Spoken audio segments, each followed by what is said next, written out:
They called it the seat of the soul, a tiny gland hidden deep inside your brain that Edgar Cayce said could bridge the human mind and the mind of God. According to Cayce's readings, the pineal gland is more than a physical organ. It's a spiritual instrument designed to tune your consciousness to divine frequencies. But here's the truth most people overlook. This gateway only opens when your thoughts, emotions, and actions align with the teachings of Christ. Cayce explained that when a person lives with love, forgiveness, and purpose, something extraordinary begins to happen inside them. The pineal awakens, and the soul starts to remember its connection to its creator. For centuries, scientists studied the brain, but Cayce insisted that the real mystery was spiritual. He revealed that the pineal gland isn't awakened through rituals, substances, or forced meditation, but through inner transformation, the same transformation Jesus demonstrated through compassion and self-sacrifice. And when this gland vibrates in harmony with divine light, it becomes the doorway to the Christ consciousness. So stay with me until the end, because what you'll hear in this video might completely change how you see yourself, your faith, and your relationship with God. And before we continue, share your thoughts in the comments. Do you believe the human mind can really connect with the mind of Christ? Deep within the human brain lies a structure so small that most people never think about it. Yet Edgar Cayce described it as one of the most sacred instruments ever created within the body. He said that the pineal gland is not simply a gland. It is the meeting point between the physical and the spiritual, the place where the soul communicates with the mind of God. To Cayce, the body was a temple, and the pineal was the temple's inner sanctuary, the Holy of Holies within us. He explained that the energies of the body move in patterns, rising from the lower centers of emotion and desire toward this higher point of light in the head. When these currents are guided by love, truth, and prayer, the pineal becomes illuminated, and divine understanding begins to flow through consciousness. Cayce often reminded his followers that the awakening of the pineal gland cannot be forced. No ritual, no secret exercise, no chemical can open what has been designed to respond only to purity of heart. He said that Jesus himself demonstrated the true key to this awakening: selfless love. The Christ vibration, he called it, is not a mystical power but a living frequency of compassion that activates the highest centers of the soul. When we forgive, when we choose to bless instead of curse, when we see God even in our enemies, that frequency begins to rise, and the pineal becomes the bridge that links the human to the divine. Through his readings, Cayce explained that every thought we have moves through the physical body, influencing the endocrine glands. The pineal, he said, is like a spiritual lens that focuses those energies. When the mind is centered on God, the lens is clear. When it is clouded by fear or anger, the light cannot pass through. This is why Cayce urged people to cultivate inner peace, daily prayer, and quiet meditation. These habits, he said, are the tools that polish the soul's mirror so that the light of Christ can reflect through it. He warned that seeking psychic visions or supernatural experiences without love would only distort the energies and lead to confusion. The true awakening of the pineal, he insisted, comes through service to others and through alignment with divine will. Imagine then that the same creative force that placed the stars in the sky also placed within you a spark capable of sensing the presence of your Creator. Cayce taught that the pineal gland vibrates to that same cosmic rhythm. When you close your eyes and enter deep prayer, when your thoughts turn away from the noise of the world and rest on the eternal, you begin to feel that pulse within your head, that gentle reminder that you are more than flesh, more than thought, more than time. You are a soul, and that soul carries the light of Christ waiting to be awakened. Cayce often said that the journey toward awakening begins not in the mind, but in the heart. The pineal gland, according to him, responds to the vibration of what you truly feel, not merely what you think. You can study the mysteries of the universe, you can repeat sacred words, but if your heart remains closed, the light cannot flow upward. He described the heart as the generator, and the pineal as the receiver. Together they form the channel through which divine inspiration descends. This is why he urged people to live in constant remembrance of love, to make kindness, patience, and forgiveness a daily habit. These simple acts, repeated over time, tune the soul to a frequency that allows the pineal to function as it was designed. In his readings, Cayce also explained that the Christ consciousness is not limited to one man. It is the pattern, the ideal within every human being. Jesus embodied that pattern perfectly, showing what happens when the pineal and pituitary, the higher centers, are in complete harmony with the heart.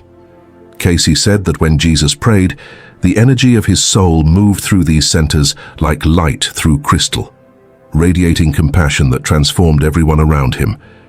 He taught that we are capable of that same communion if we learn to bring every thought into alignment with the Spirit of Christ. It's not about religion, it's about resonance. When the inner vibration of your soul matches that divine frequency, you begin to perceive life not through fear, but through divine understanding. Cayce warned that many seekers become trapped in curiosity about the third eye, chasing visions or sensations. But he said the true awakening of the pineal is silent. It happens in humility, often unnoticed, as the soul grows gentler, more forgiving, and more compassionate. He described it as light dawning behind the forehead, a subtle awareness that connects you to higher guidance. He advised people to meditate daily, not to seek power, but to remember their oneness with God. In that remembrance, the pineal gradually awakens and intuition becomes clearer. The answers you seek in the outer world start to rise from within. Take a moment now to reflect on that truth. Every experience in your life, every pain, every joy, has been preparing you for spiritual perception. When you stop running, when you finally allow stillness to fill your mind, you begin to sense that quiet voice within. It is the same spirit that moved through Jesus, the same light that Cayce described as the Christ force, and it's within you right now, waiting to be remembered. If you're feeling this message, pause for a second.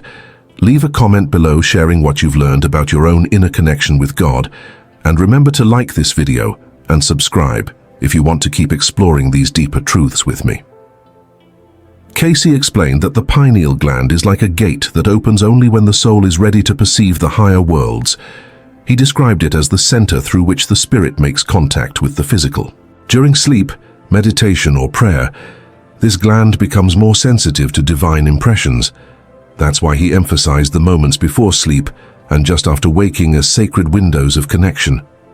In those quiet transitions between consciousness and rest, the pineal is more receptive, and the soul can commune with its creator more freely. Cayce advised people to use those moments to affirm their unity with God, to visualize light filling their bodies, and to express gratitude before drifting into dreams. This, he said, keeps the channel open and prepares the mind for guidance from higher realms. He often reminded his followers that the Christ consciousness is not a distant ideal, but a living presence that can be experienced within.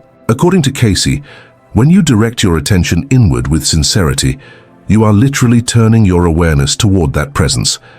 The pineal acts as a compass, pointing the soul toward the divine source. But the compass must be magnetized by love. Without love, it cannot point true north. That's why Cayce insisted that spiritual growth cannot be achieved through intellect alone. It demands transformation of character, humility instead of pride, compassion instead of judgment, service instead of self-centeredness. Only when those qualities become natural does the energy of the spirit move freely through the body's centers. He also described the body as a map of creation itself. The lower centers, tied to survival and emotion, represent humanity's earthly nature. The upper centers, including the pineal, represent our divine potential. The purpose of spiritual life is not to reject the lower, but to refine and raise their energies toward the higher, so that the entire being becomes a unified expression of God. This, he said, is what Jesus meant when he spoke of the kingdom of God within you. It is not a place but a state of consciousness that unfolds when the soul vibrates in harmony with divine law. Cayce's words invite us to stop searching outward for miracles and begin cultivating the miracle already placed within. Think about what that means. Every prayer you whisper, every choice toward goodness sends energy upward toward that sacred point in the brain. Over time, this creates a steady current, a golden thread that connects the human to the divine. When the pineal awakens, perception changes. The world doesn't suddenly glow with new colors. It's your understanding that changes. You begin to see purpose in everything, even in suffering. You recognize that every soul is on the same journey, struggling to awaken the same light. Cayce explained that the full awakening of the pineal gland is a gradual unfolding, not a sudden revelation. It comes through discipline, prayer, and right living. He said that the same energy that fuels our physical life can be transformed into spiritual power when it is guided upward by intention and faith. Every moment of patience, every act of forgiveness, refines that energy and draws it closer to the Christ vibration. He warned that those who seek shortcuts, mystical excitement without moral foundation, only disturb the delicate balance of their inner systems. To awaken the pineal without purifying the heart is like shining a bright light through dirty glass. What emerges is distorted, but when the heart is clean, that same light becomes revelation. In one of his readings, Cayce described the pineal and pituitary glands as the door and the key. The pituitary represents the physical mind, and the pineal represents the spiritual. When they work in harmony through meditation, prayer, and selfless service, the door opens to higher consciousness. He said that Jesus mastered this union completely, embodying the perfect balance of spirit and matter. For ordinary people, the path is the same: slow, humble, and continuous. By keeping the mind focused on ideals rather than desires, the energy within the body naturally rises. The pineal becomes the point where human thought touches divine mind. Cayce encouraged his followers to set aside a few minutes every day for silent communion. Not long, not forced, just a quiet moment to withdraw from the outer world and turn awareness inward.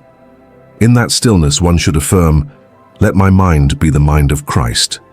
He explained that this simple prayer, repeated sincerely, harmonizes the vibrations of the body and brings calm to the nervous system. Over time, it awakens the higher centers gently and safely.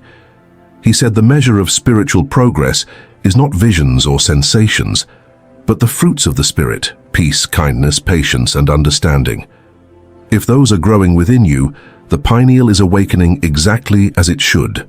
Modern science has only begun to explore what Cayce described decades ago: the pineal's connection to light, rhythm, and consciousness. Yet Cayce's focus was never biological. It was moral and spiritual. He reminded people that enlightenment is not escape from the world, but transformation within it.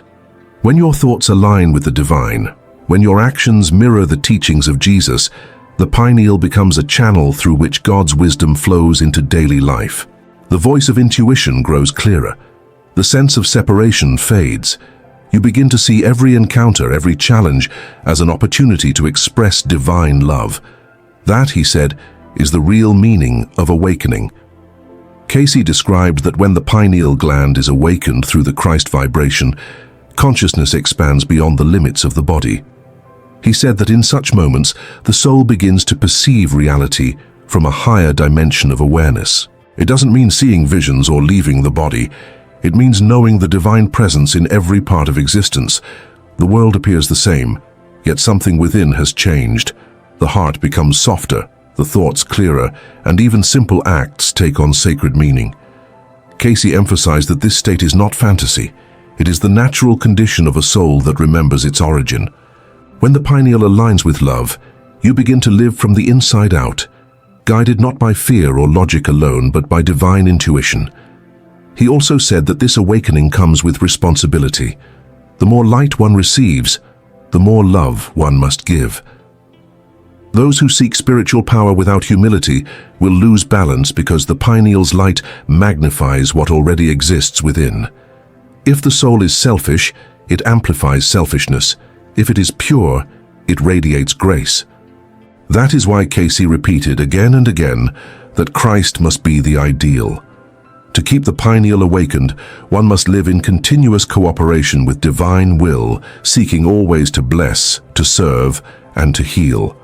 The real evidence of spiritual development, he said, is not mystical experience, but a life that reflects patience, gentleness, and compassion. Cayce taught that prayer is the most powerful stimulus for the pineal gland. He explained that sincere prayer generates spiritual energy, that moves through the entire body, especially the glands. When the prayer is born from gratitude, that energy rises naturally toward the pineal. It becomes a current of peace that fills the mind and soul. Over time, this practice leads to moments of illumination, a deep inner knowing that you are not separate from God. Cayce said that this is the state Jesus lived in constantly. Through his perfect attunement, the Christ force flowed through him without obstruction. We are invited to follow that same pattern, step by step, through daily effort and remembrance. When you meditate, Cayce said, do not chase sensations or visions. Simply turn your attention inward and imagine light descending through your body, collecting behind the forehead where the pineal rests. Feel it expanding gently, like dawn rising within the mind. Then hold the thought, "Thy will, not mine, be done." That simple act unites your consciousness with the divine pattern. Over time, the soul begins to receive guidance not in words, but in awareness, a quiet certainty of what is right. That is the pineal fulfilling its highest purpose, to translate the voice of God into human understanding. Cayce said that the awakening of the pineal gland is the beginning of a greater remembrance, the awareness that each of us carries a fragment of the divine. He described this realization as a return home. When the pineal vibrates in harmony with the Christ frequency, fear dissolves. You no longer feel alone or abandoned in a world of chaos. You begin to sense the divine order beneath every circumstance. Life becomes a dialogue between the soul and its creator.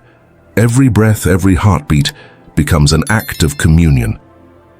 Cayce called this the birth of the Christ within, the moment when the human mind and the divine will are no longer separate. This, he said, is the true salvation.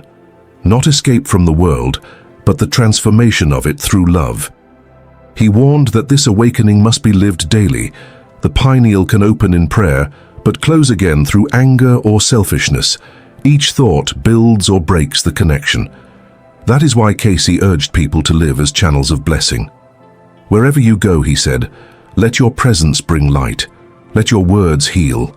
Let your actions remind others of God's patience and mercy. When you live this way, the pineal doesn't just awaken, it stays awake. You carry the Christ light into every room, every conversation, every silence, and through you, the world begins to remember its own divinity. Cayce reminded humanity that Jesus never asked to be worshipped, he asked to be followed. His teachings were a map back to that inner light that we have forgotten. The pineal gland, according to Cayce, is part of that map, a sacred instrument placed within us so that the spirit might guide the soul through the challenges of physical life. When you meditate, pray, or simply choose love over judgment, you activate that guidance. The still, small voice within you is not imagination. It is the echo of eternity speaking through the instrument of the soul. And that instrument, as Cayce revealed, lives within your very brain, waiting only for your faith to awaken it. So take this moment now to reflect.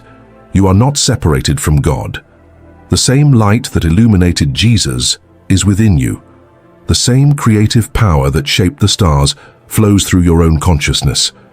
When you choose forgiveness, when you choose gratitude, when you choose love despite pain, you awaken that sacred center within.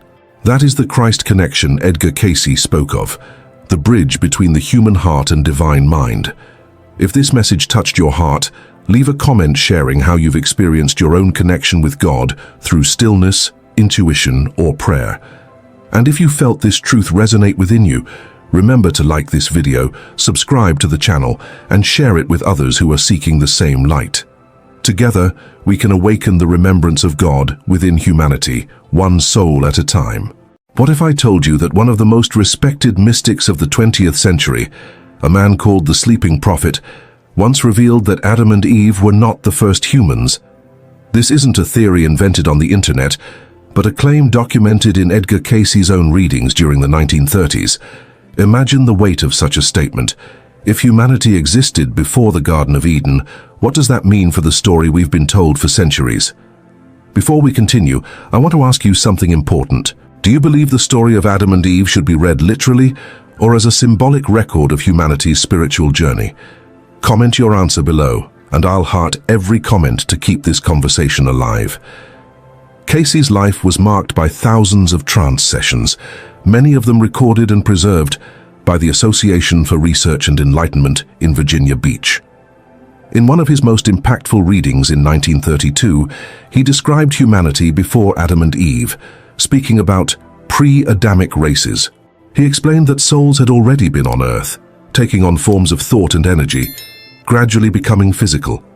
Adam, in Cayce's vision, was not the first human body, but the first to carry what he called a living soul, the moment when spirit fully united with flesh, giving rise to a new stage of human evolution. This perspective does not destroy the Bible, it expands it. It suggests that Genesis is less about the first biological man and woman and more about the first true awareness of the soul within humanity. Think about the implications of this. During the Great Depression, when people were desperate for hope, Cayce was telling families that the story of human origins was far bigger than Sunday sermons ever dared to explain.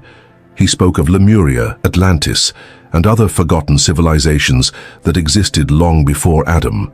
In these readings, humanity is portrayed as vast and ancient, with souls journeying across ages, trapped and liberated, learning through countless lifetimes. Imagine how shocking this must have been to people in the 1930s, raised in strict religious traditions, suddenly hearing that the first humans were not Adam and Eve at all. Yet Cayce's tone was never destructive. He didn't want to take away faith, he wanted to deepen it. When he was asked about Genesis, Cayce explained that the story of Adam and Eve is symbolic of every soul. It is the moment of choice, to remain in spiritual harmony or to descend into the density of material life. Adam and Eve, in this sense, represent all of us. The fall wasn't about a forbidden fruit in a garden, but about humanity choosing desire, ego, and physical attachment over divine connection. This way of seeing changes everything. Genesis is no longer a story about two individuals, but about the universal drama of every human soul. That's why Cayce could say with confidence that Adam and Eve were not the first humans. Others had already walked the earth, but they had not yet carried the same conscious union of spirit and matter that Cayce saw as the true beginning of humanity as we know it. When Cayce spoke of these pre-Adamic beings, he described them as entities of light, spiritual forms who gradually shaped themselves into material bodies. This was not mythology to him, it was a process of spiritual descent. The idea may sound mystical, but Cayce presented it as part of the natural order of evolution, where souls, longing to experience creation, slowly clothed themselves in matter. By the time Adam appeared, the earth was already inhabited by these beings in various forms, some more advanced, others still trapped in states between spirit and flesh. So when the Bible speaks of Adam being formed from the dust, Cayce saw this as a symbol of the soul fully entering the physical condition for the first time. Adam was not the beginning of humanity, but the beginning of humanity's awareness of itself as a soul living in flesh. This perspective raises a question that Cayce was often asked. If Adam and Eve were not the first, then who were the others? Cayce explained that souls had entered the earth through different channels in different regions. He referred to civilizations long forgotten, the Atlanteans, the Lemurians, the children of Mu, as the carriers of these pre-Adamic experiences. Their records, according to him, are hidden in what he called the Akashic records, a kind of spiritual memory of all time. These were not fantasies for Cayce's followers. They were revelations that reshaped how people understood human history. He suggested that traces of these civilizations still lie beneath the sands of Egypt and under the waters of the Atlantic, waiting to be discovered. Now let's connect this to Adam and Eve in the garden.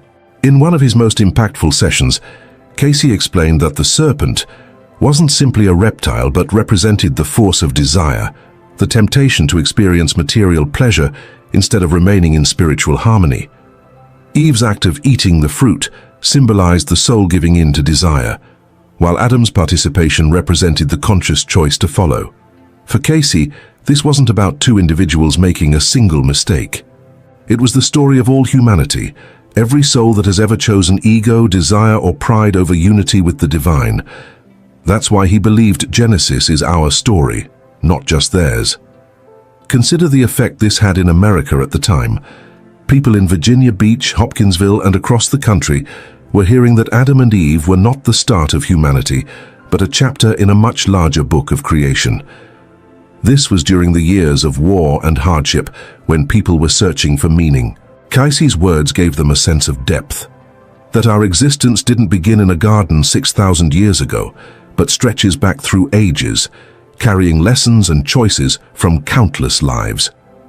Imagine being a farmer in Kentucky in the 1930s, hearing Cayce say that your soul had walked through civilizations that no history book mentions. That revelation alone could transform despair into a sense of purpose. The question many asked Cayce was simple but profound.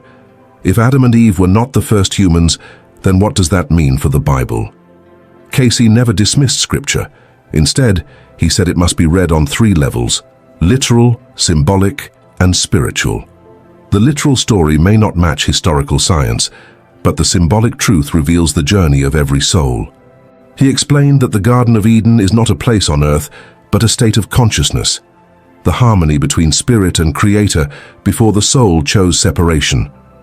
This interpretation allows both faith and reason to coexist.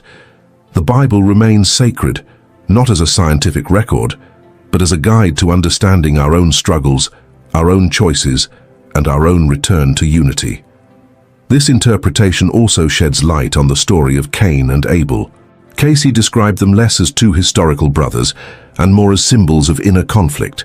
Cain represented the ego-driven self, grasping for control, while Abel symbolized the surrendered spirit aligned with divine law.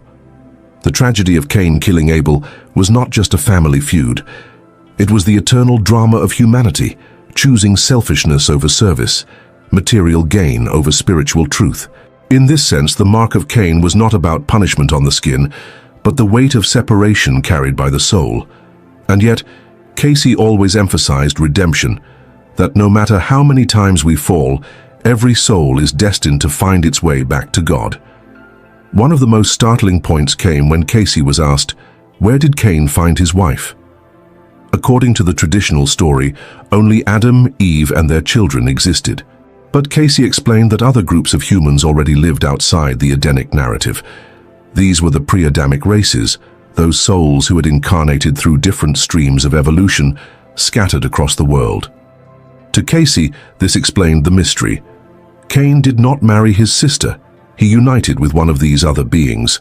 For people listening in the 1930s, this was shocking, but strangely liberating. It answered a biblical puzzle that had troubled theologians for centuries, while also confirming Cayce's broader vision of humanity's vast and ancient origins. Think of the ripple effects of this teaching. In Virginia Beach, members of the Association for Research and Enlightenment were carefully recording these words, preserving them for future generations. During the years of global war, when humanity was questioning its very survival, Cayce reminded them that our story did not begin in a garden and would not end on a battlefield. We are souls, eternal travelers, who have lived before and will live again. The story of Adam and Eve, Cain and Abel, is the story of every choice we make, between harmony and conflict, between love and fear, between spiritual growth and material temptation. And by understanding that Adam and Eve were not the first, we realize that humanity's destiny is far older and far greater than we ever imagined. When we look at Cayce's teachings in the broader context, we see that he was not trying to dismantle faith, but to rebuild it on deeper foundations. He often said that truth is one, but our understanding of it changes over time. For centuries, people clung to the idea that Adam and Eve were the literal first humans because it gave a sense of order and clarity. But Cayce opened a door. Humanity existed long before, in ways that stretched the imagination. He spoke of souls inhabiting different forms, even describing how some early beings looked less like us and more like creatures of thought and energy, slowly densifying into physical matter. This interpretation aligns the biblical story with a universal human journey, bridging ancient scripture with modern curiosity. What makes this so powerful is how Cayce rooted his revelations in real lives. Families would come to him for help with illness, finances, or spiritual despair. In the middle of those personal readings, he would suddenly reveal sweeping truths about the origin of humanity. Imagine a mother in the 1930s sitting in Virginia Beach expecting advice for her sick child, and hearing that her soul had existed long before Adam and Eve, walking through ages forgotten by history. This wasn't abstract philosophy. It was Cayce showing people that their struggles were part of something far greater, part of a cosmic journey of growth and redemption. That sense of belonging to eternity gave hope where medicine, money, or politics could not. Another crucial layer of Cayce's message was his teaching on the fall of man. He explained that the fall was not about eating a piece of fruit, but about the soul's choice to attach itself to the material world. That moment is universal. Every one of us has repeated it in countless lives. The serpent, the temptation, is not a character but a force we feel daily, the pull toward ego, desire, and separation from spirit. When Adam and Eve fell, they mirrored a choice every soul must face: to live for the self or to live for the Creator. This made the story timeless, not ancient history, but a living reality. Each time we choose compassion over pride, service over selfishness, we reverse the fall within ourselves. Of course, Cayce faced critics. Many pastors, theologians, and scientists of his time accused him of distorting the Bible or inventing fantasies. Yet Cayce himself was a devout Christian, reading the Bible once every year of his life. He never claimed to replace Scripture. He sought to reveal its hidden layers. In fact, he often reminded people to stay rooted in prayer, meditation, and service. For him, the revelations about pre-Adamic races or the symbolism of Genesis were not distractions, but tools to draw people closer to God. He wanted humanity to see that the Creator's plan was far bigger than we imagined, that the story of Adam and Eve was just one chapter in a book that stretches across eternity. Cayce also connected the story of Adam and Eve with the destiny of humanity as a whole. He said that just as the soul once chose to descend into matter, there will come a time when humanity collectively chooses to rise again into spirit. This is why he emphasized that the fall was not the end, but the beginning of a long journey of return. He described history as cycles. Civilizations rise and fall, souls enter and leave, but the ultimate purpose remains the same: to remember our divine origin and live in harmony with it. Seen in this way, Genesis becomes less a record of beginnings and more a mirror of where we are now. Every conflict, every temptation, every struggle echoes that first choice, and every act of love is a step back toward the garden within us. During the years of war, when the world was collapsing into violence, Cayce often reminded people that humanity was older and wiser than the current chaos suggested. He spoke of ages when we walked with the divine more closely, and of ages when we strayed into darkness. His references to Atlantis and Lemuria were not fantasy stories but warnings. Civilizations fall when they choose ego over service, power over love. To him, Adam and Eve represented the first fall, and every empire since has repeated their pattern in its own way. This gave his followers a sobering message: our choices matter not just individually, but collectively. Just as the fall was universal, redemption must also be universal. For those who asked how to live with this knowledge, Cayce gave simple answers: prayer, meditation, and service to others. He believed that through these practices, we reconnect with the original harmony that Adam and Eve lost. He said that meditation aligns us with the divine pattern, prayer opens the heart to guidance, and service grounds the spirit in love. These were not abstract rituals, they were daily practices that helped people survive the despair of poverty, illness, and war. Cayce insisted that every act of kindness, no matter how small, was a reversal of the fall. In serving others, we rediscover the divine image within ourselves, and here lies the heart of Cayce's revelation. Adam and Eve were not the first humans because the story is not about the beginning of bodies, but about the beginning of souls fully aware of their choice. The pre-Adamic beings remind us that humanity is vast, ancient, and eternal. The Garden of Eden reminds us that paradise is a state of consciousness, lost not by two individuals, but by all of us, and regained through every choice of love over fear. Cayce's message is not one of despair, but of hope. No matter how many times we fall, the way back is always open. This is why his words, spoken in Virginia Beach nearly a century ago, still echo today. They remind us that our story is bigger than any single lifetime, bigger than any scripture, bigger even than history itself. Now imagine this. During a quiet evening in Virginia Beach, a small group gathered around Cayce as he entered one of his deep trances. They expected advice for health or guidance for daily struggles, but instead, he spoke words that shook the very foundation of their beliefs. He revealed that the true origin of humanity stretched beyond Adam and Eve, beyond the stories they had learned as children. He said that each person present had walked the earth before, not once but many times, carrying lessons and scars from ages long forgotten. For those who listened, it was both terrifying and liberating. Terrifying because it challenged everything they thought they knew. Liberating because it gave meaning to their pain, hope to their struggles, and purpose to their existence. This is where Cayce's gift becomes clear. He was not just a prophet, he was a bridge between worlds. He showed that the Bible's stories are not cages but doors, not limits but keys to a greater understanding. Adam and Eve did not mark the beginning of humanity. They marked the moment when the soul chose to fully experience what it means to be human. That means your life, with all its victories and mistakes, is part of a story written across eternity. It means that the choices you make today echo the choices made at the dawn of time. It means that every act of compassion, every step toward truth is a return to the Eden within. So let me leave you with this question. If Adam and Eve were not the first humans but symbols of a greater truth, what does that say about your own story? Could it be that your struggles are not random, but part of the same journey humanity has been walking for ages? Edgar Cayce believed they were. He believed that every soul, including yours, carries within it the memory of paradise and the promise of return. That is why his message still matters, because it is not about the past, but about the choices we make now. If this revelation touched you, share this video with someone who needs hope. Comment below with your thoughts and let's create a space where seekers of truth can connect. I'll be marking your comments with a little heart to show that I've read them, because your voice matters here. And if you want to continue uncovering the hidden wisdom of Edgar Cayce, subscribe and turn on the notification bell. There are still so many mysteries waiting to be revealed, and together we can explore them all. Remember, the story of Adam and Eve is not just theirs, it's ours. And the way back to Eden begins with the choices you make today.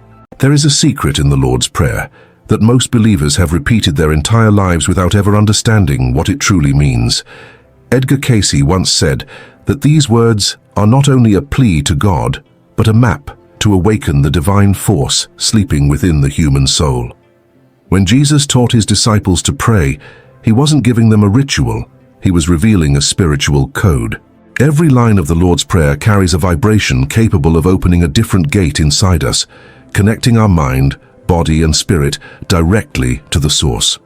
But over time, the true meaning was lost behind habit, translation, and religious routine.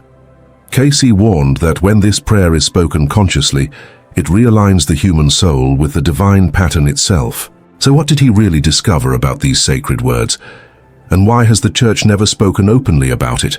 Stay until the end of this video, because once you hear Cayce's interpretation, you will never pray the same way again. And now I want to hear from you.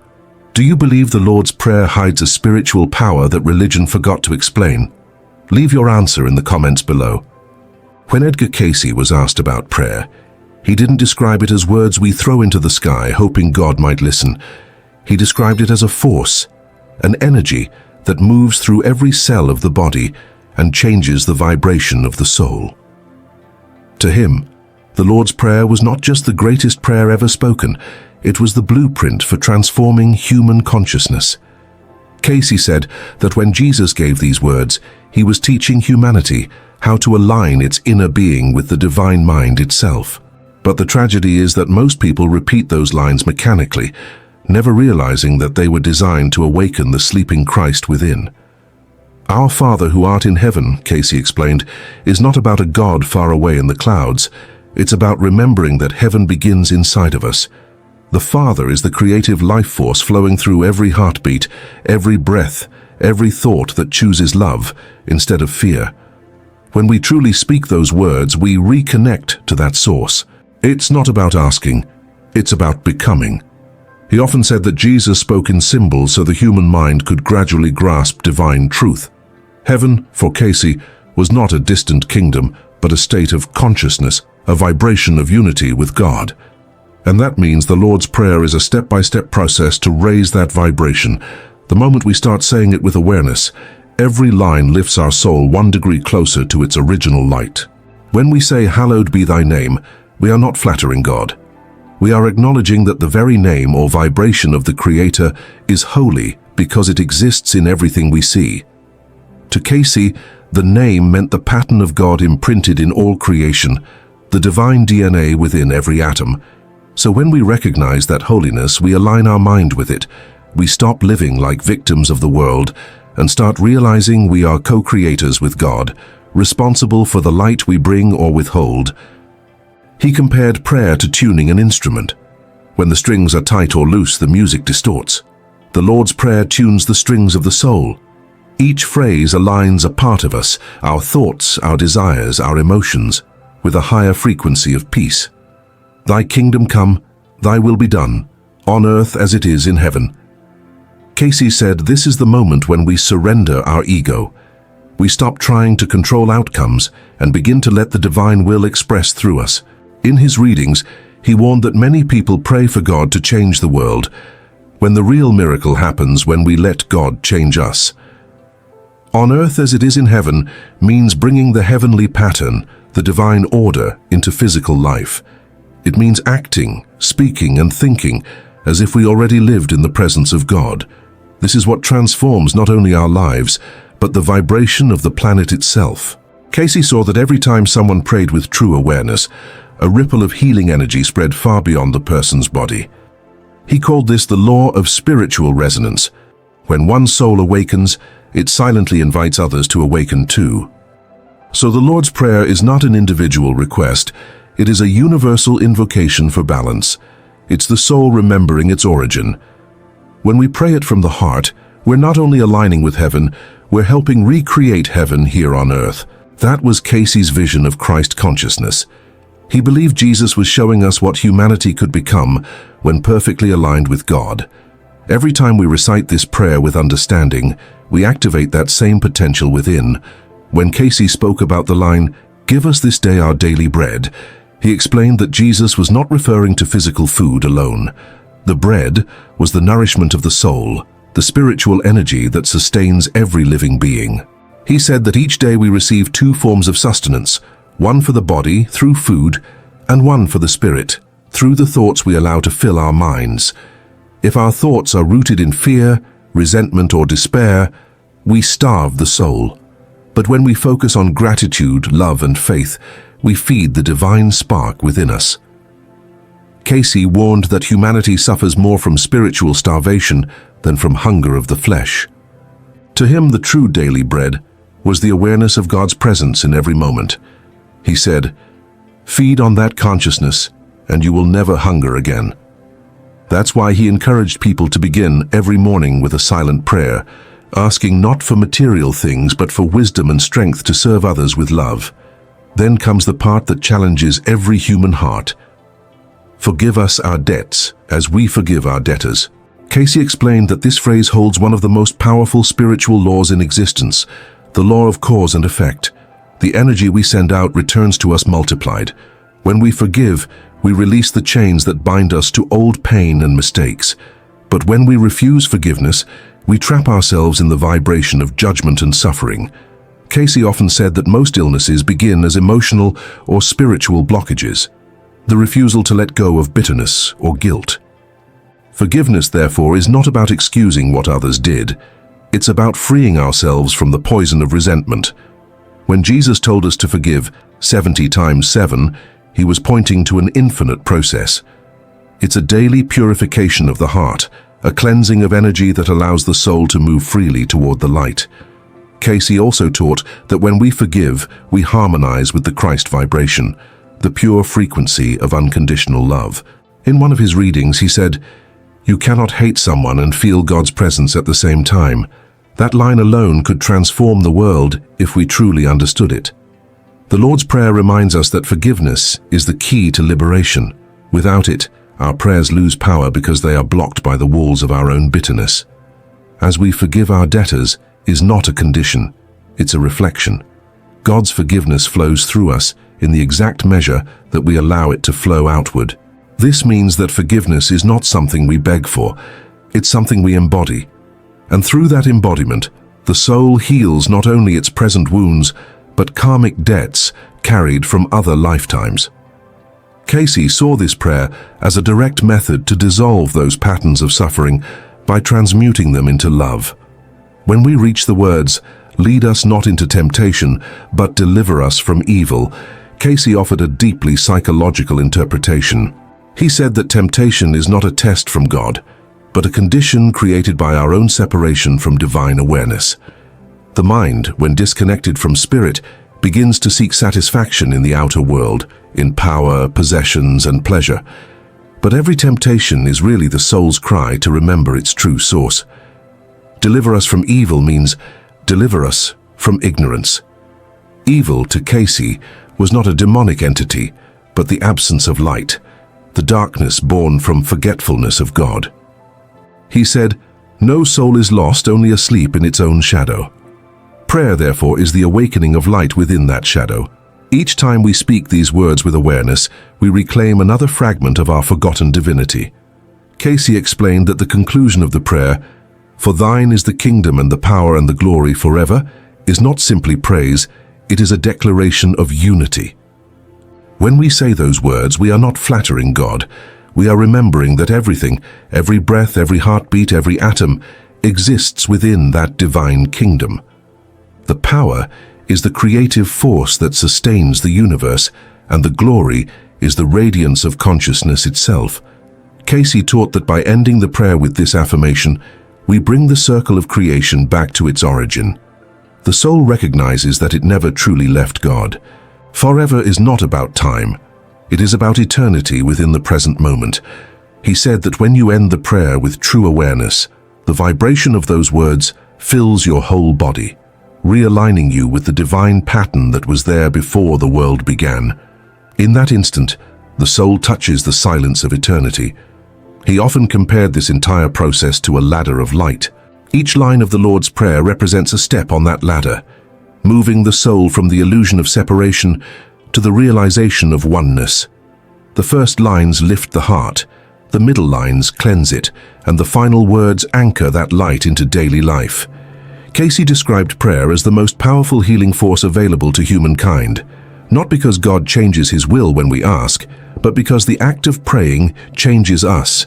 It awakens the divine vibration dormant in the soul. He believed that the energy generated by sincere prayer could heal not only individuals, but the collective mind of humanity. Every time a person prays with intention, the vibration of love and peace expands through the spiritual fabric of the earth. Cayce once said, "Every prayer of love leaves an echo in eternity." He saw these echoes as real currents of energy that move through the unseen dimensions of the world.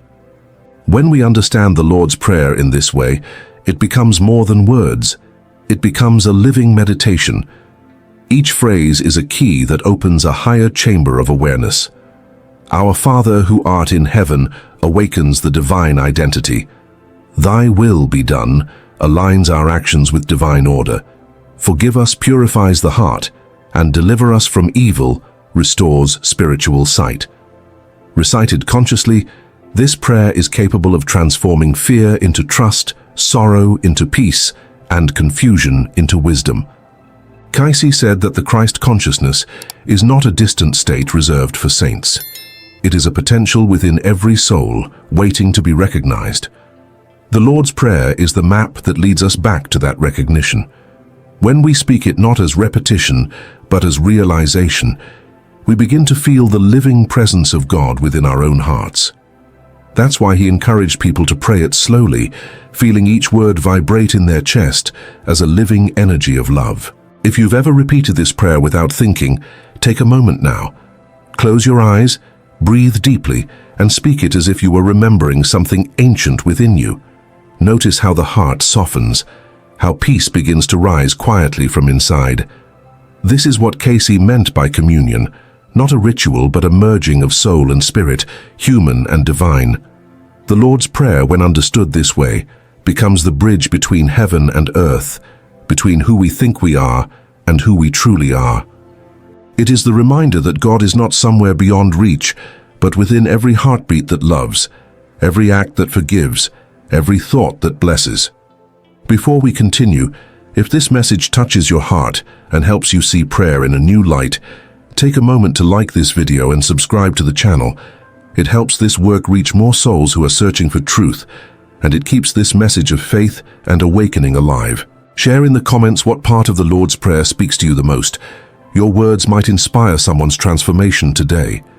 Cayce believed that if humanity ever understood the true meaning of prayer, wars would end and healing would spread across nations without a single word of preaching. He saw prayer as a vibration more powerful than any weapon or speech. In one of his readings, he said that every sincere prayer rises like light through the layers of the spiritual world, strengthening the fabric that holds all souls together. This is why Jesus didn't teach his followers long rituals or complex ceremonies.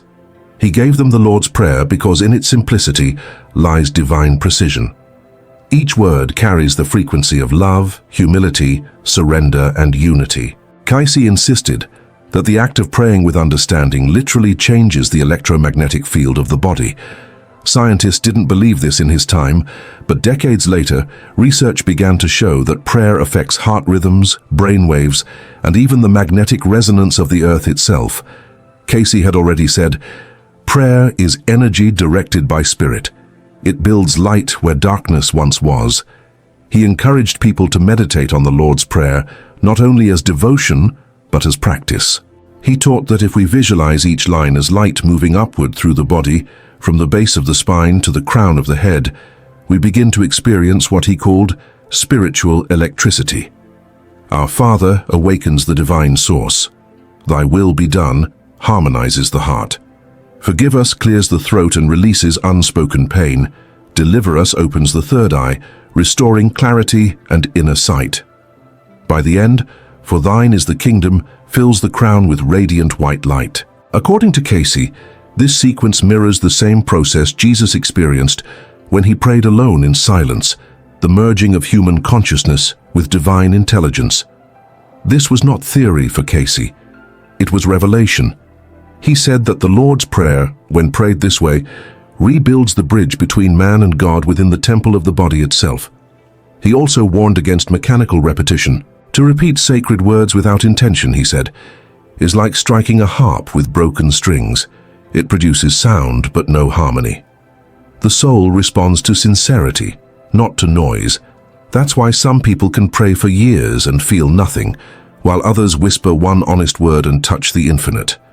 The power is not in the quantity of prayer, but in the quality of awareness behind it. Cayce urged seekers to combine the words of the Lord's Prayer with the attitude of the heart, saying, "The kingdom of God is not entered through sound, but through silence." He taught that when we pray in stillness, we begin to hear the whisper of the divine within us, the same voice that spoke to the prophets and mystics through the ages. It's not a voice of thunder, but of peace. And in that peace, the soul remembers that it has never been separate from its Creator. The greatest revelation of all, Cayce said, is that this prayer was never meant to be said alone. When Jesus said, "Our Father, not my Father," he was teaching unity, the awareness that every person we see is part of the same divine family. Every time we pray for another, we strengthen our own connection to God because love never moves in one direction. Cayce often reminded people that the Lord's Prayer is a call to collective awakening. When millions recite it with true intent, the earth itself begins to change, because consciousness shapes reality. As above, so below, as within, so without. That ancient truth became tangible in Cayce's vision. He believed that humanity would one day rediscover prayer as the most advanced form of science, the science of spirit, vibration, and love acting as one. Cayce's understanding of prayer went far beyond religion. It was a science of the soul. He believed that when Jesus gave the Lord's Prayer, he encoded a pattern that could awaken the divine blueprint inside every person. Each word acts like a spiritual key, unlocking one of the 7 centers of energy that connect our body to the higher realms. He often said that the prayer begins in humility and ends in illumination, guiding the soul through the same path that Christ walked. Prayer, he said, is not to change God's mind, but to bring our mind into harmony with His. That harmony is the real miracle. When a person prays with full awareness of unity, their frequency rises, their heart opens, and healing becomes natural. Diseases fade not because of supernatural intervention, but because the soul stops resisting life. Cayce taught that resistance creates tension in the body, while surrender releases it. "Thy will be done" is the moment that releases all resistance, the moment when we trust that love knows better than fear. He explained that the greatest obstacle to prayer is the illusion of separation.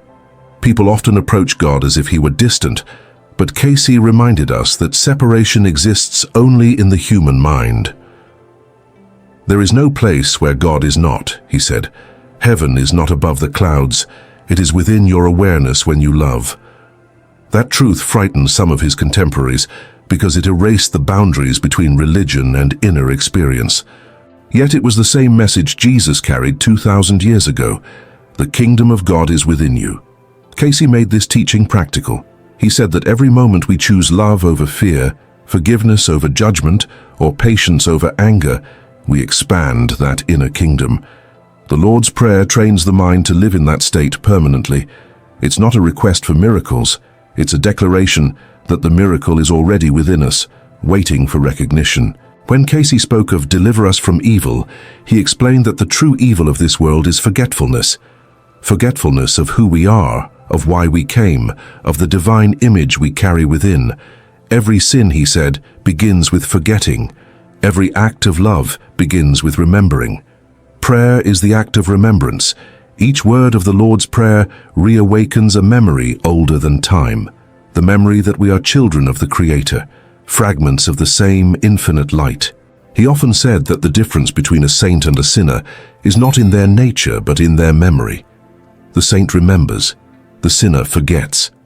And the Lord's Prayer was given to help humanity remember again. That's why its power never fades. Even if centuries pass, the vibration of those words still carries the same divine frequency.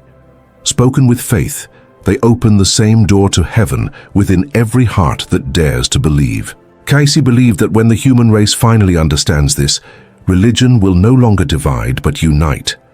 Because at the heart of all faiths lies the same truth: God lives in us, not apart from us. The Lord's Prayer is proof of that unity. Our Father, not yours, not mine, ours, a single source behind all creation. Cayce envisioned a future where people of every nation and creed could pray those words together, not as dogma, but as vibration, as resonance of love filling the earth. He said that day will mark the beginning of a new era, when humanity awakens to its divine identity and sees Christ not as a figure of the past, but as the living presence within. In his final years, Cayce often repeated that the transformation of the world would not come from politics or power, but from prayer. He said that one soul truly connected to God could shift the consciousness of thousands. The Lord's Prayer, when spoken with awareness, becomes the greatest act of service any human can offer. It's not a personal request, but a universal restoration. Each time someone prays it with love, the balance of the world is quietly restored. Cayce described this as spiritual electricity, a current that moves invisibly through time and space, healing what words alone cannot reach. He said that Jesus didn't come to start a religion. He came to show humanity what divine consciousness looks like in human form. And through the Lord's Prayer, He gave us the map to reach that same awareness. That is the lost revelation, the recognition that the Christ Spirit is not to be worshipped from afar, but awakened within. Imagine what would happen if humanity prayed these words not out of fear or habit, but out of understanding. Our Father would remind us that we are one family. Forgive us would heal centuries of hatred. Thy will be done would replace greed with trust.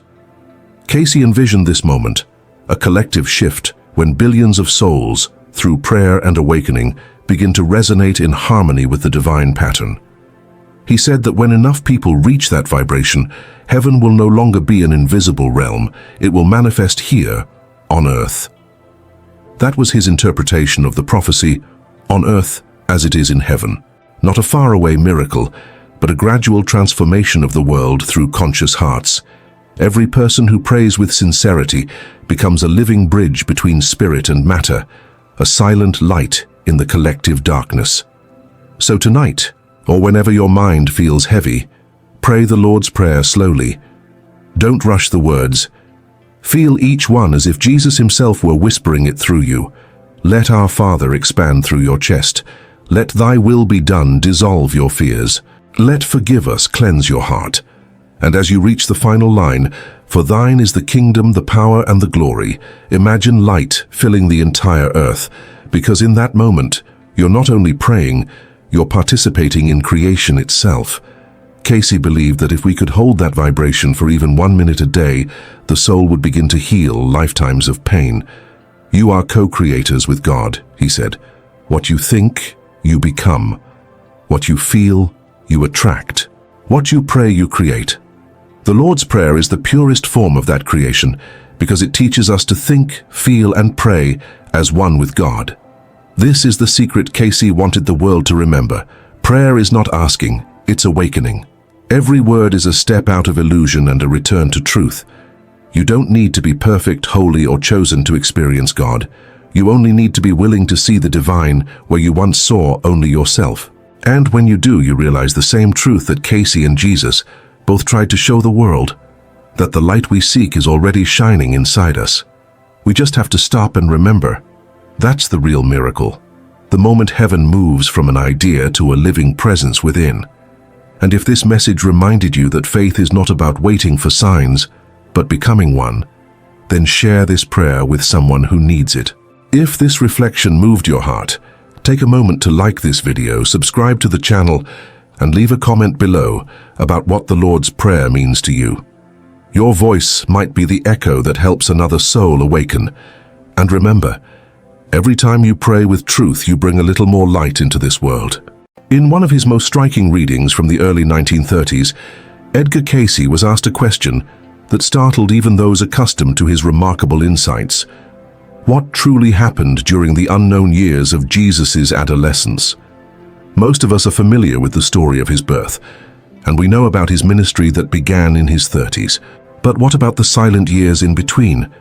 In that quiet period, spanning nearly 2 decades, the Bible offers little detail, leaving room for speculation and mystery.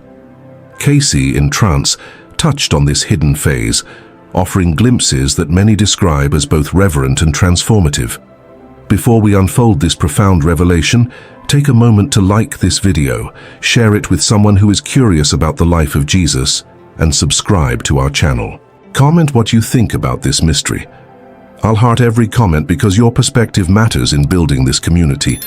Cayce's words were not dramatic inventions, but careful impressions, often delivered while he rested on a couch in Virginia Beach or during earlier years in Hopkinsville.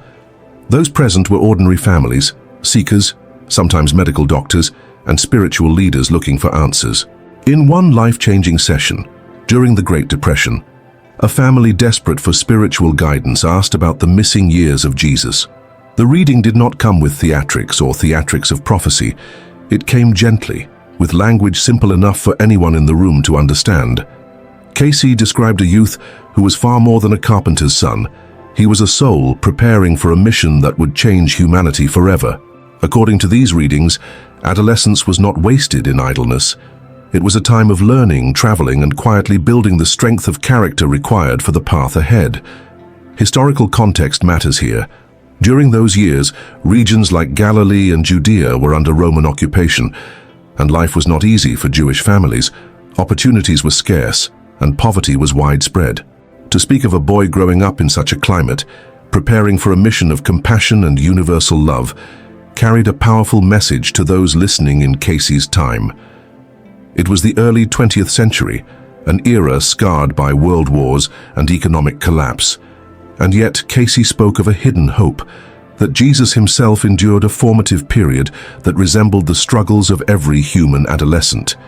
It made him relatable, human, and approachable, while still being divinely guided. This duality, fully human and fully divine, was what Cayce illuminated with humility and reverence. One striking statement he made was that Jesus traveled beyond his home region during those years, encountering wisdom traditions that broadened his awareness.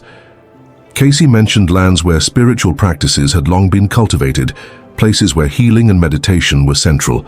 Though skeptics dismissed these accounts as speculation, those who had followed Cayce's work saw continuity in his descriptions. He was not inventing folklore. He was channeling information consistent with his lifetime of readings on reincarnation, soul journeys, and the preparation of the Messiah. What startled listeners was not simply where Jesus may have traveled, but how universal his mission became in adolescence. He absorbed knowledge that transcended cultural and religious barriers, preparing him to later deliver teachings of love, forgiveness, and unity that applied to all people, not just one group. During one session in Virginia Beach, Cayce explained that these formative years were essential to what later became known as Christ consciousness. He described adolescence as the period when the young Jesus was not only physically maturing, but also awakening to the vast memory of the soul. In Cayce's perspective, each of us carries within us records from past lives, what he called the Akashic records. For Jesus, these records were not blurred or hidden. They unfolded naturally as he grew, shaping his awareness that he was destined for something extraordinary. Imagine being a teenager and slowly realizing that your purpose was to embody divine love for the entire world. Cayce suggested that this realization came not as a sudden lightning bolt, but as a steady light growing brighter with each year. That picture made listeners lean closer because it humanized what many thought was untouchable mystery. Skeptics often asked, but how could Cayce know such things? This was not blind imagination. From the early 1900s, thousands of people had documented Cayce's readings, carefully transcribed, archived, and studied by the Association for Research and Enlightenment. In these documents, one finds recurring details that connect across different sessions. Cayce consistently portrayed Jesus as a youth deeply committed to preparation, discipline, and compassion. One family that sought guidance during the dark years of World War II heard Cayce say that understanding Jesus' adolescence could inspire young men and women facing fear, loss, and uncertainty. If the Messiah himself endured a path of silence, growth, and struggle before stepping into his mission, then perhaps every young person's pain or confusion held hidden meaning too. The emphasis was never on exotic legends, but on spiritual application. Cayce explained that the lessons Jesus absorbed in adolescence were not just for him, they were archetypal for humanity. He spoke of disciplines of the body, mind, and spirit that mirror what modern seekers recognize as meditation, prayer, and service to others. These practices, Cayce said, became the scaffolding of Jesus' public ministry. They were the silent years where the foundation was laid. He compared them to the unseen roots of a tree, invisible but essential, hidden yet sustaining the greatness that would one day be revealed. When audiences in the 1930s and 40s heard this, it gave them courage. If the unseen years of struggle could produce such fruit, then perhaps their own hidden struggles were preparing them for a larger purpose. One particularly moving detail Cayce shared was about the harmony between Jesus and his earthly family. Though he faced the same tensions any adolescent might, there was a deep respect and sense of mission within the household. Cayce reminded listeners that Jesus was not isolated in a supernatural bubble. He lived among people, worked with his hands, and knew the taste of sweat and labor. This made his later message of compassion real, not abstract. When he spoke of the poor, he had lived their life. When he spoke of healing, he had witnessed suffering firsthand. The adolescent years, Cayce emphasized, were the bridge between heaven and earth, teaching Jesus how to walk in both realms at once. And that revelation, that the Messiah's power was forged in ordinary human experiences, shook the hearts of those who came to Cayce looking for hope. Cayce went further, explaining that adolescence was not a period of waiting, but of active training. He described Jesus studying with teachers who carried fragments of wisdom from ancient traditions, remnants of knowledge stretching back to Egypt, Persia, and lands of the East. While Cayce avoided sensationalism, he consistently pointed to a universal thread, that Jesus, as a young man, absorbed truths beyond the narrow borders of his homeland. This was not to diminish his divinity, but to show that his mission was inclusive, destined to reach every culture and every soul. According to Cayce, these encounters were less about doctrines and more about practices, healing methods, meditation, fasting, and the balance of body and spirit. When read in context, these insights drew a powerful image of a youth preparing in silence, gathering tools that would later be seen in his miracles, parables, and teachings of unconditional love. In one documented case during the Great Depression, a small group gathered in Virginia Beach with heavy questions on their hearts. They asked Cayce about the unseen years of Jesus, seeking comfort for their own families torn by poverty and fear. Cayce's response gave them perspective. He reminded them that even the Christ child endured years of obscurity before his mission began. He worked, studied, and grew in strength and wisdom. This message became deeply relevant to those struggling. If Jesus' hidden years were necessary for his divine purpose, then perhaps their own hidden struggles carried meaning too. That revelation transformed despair into patience, urging them to see their trials as preparation rather than punishment. For many, that night was unforgettable, because it connected their pain with the larger story of humanity's greatest teacher. Cayce's emphasis was always on application. He did not describe the adolescence of Jesus to satisfy curiosity or stir debate. Instead, he framed it as a model for human growth. Adolescence, he said, is the time when each soul begins to remember its deeper calling. For Jesus, that calling unfolded clearly. For us, it emerges in smaller ways, through intuition, through struggles, through the search for meaning. Cayce urged listeners not to idolize the mystery, but to reflect. How are you preparing in your own silent years? What lessons are you gathering in times when no one is watching? This was the genius of his teaching. He connected the most mysterious period of Christ's life to the very ordinary struggles of those listening in his day, whether in Kentucky, Virginia, or anywhere across America. And then came one of the most startling statements. Cayce said that during these years, Jesus not only learned but healed. Imagine that, a young man, still unknown to the world, already practicing the compassion that would later define his ministry. The stories of these healings were not recorded in the Gospels, but Cayce insisted they occurred in quiet, in small communities, witnessed by a few. These acts were not about fame or recognition. They were training, practice, and service. They revealed that even before the public miracles, the power of divine love was already flowing through him. When this was shared in the 1940s, listeners felt chills. It was not fiction, not legend. It was a glimpse into a sacred truth that Cayce delivered with humility, insisting it was not his own knowledge, but information accessed through the infinite mind of God. As these readings circulated, many began to see Jesus' adolescence not as a missing puzzle piece, but as a deliberate silence meant to teach us something profound. Cayce explained that the absence of detail in Scripture was itself a lesson. Growth happens in hidden seasons, away from the spotlight. Just as a seed germinates underground before breaking through the soil, Jesus' preparation unfolded quietly, far from public recognition.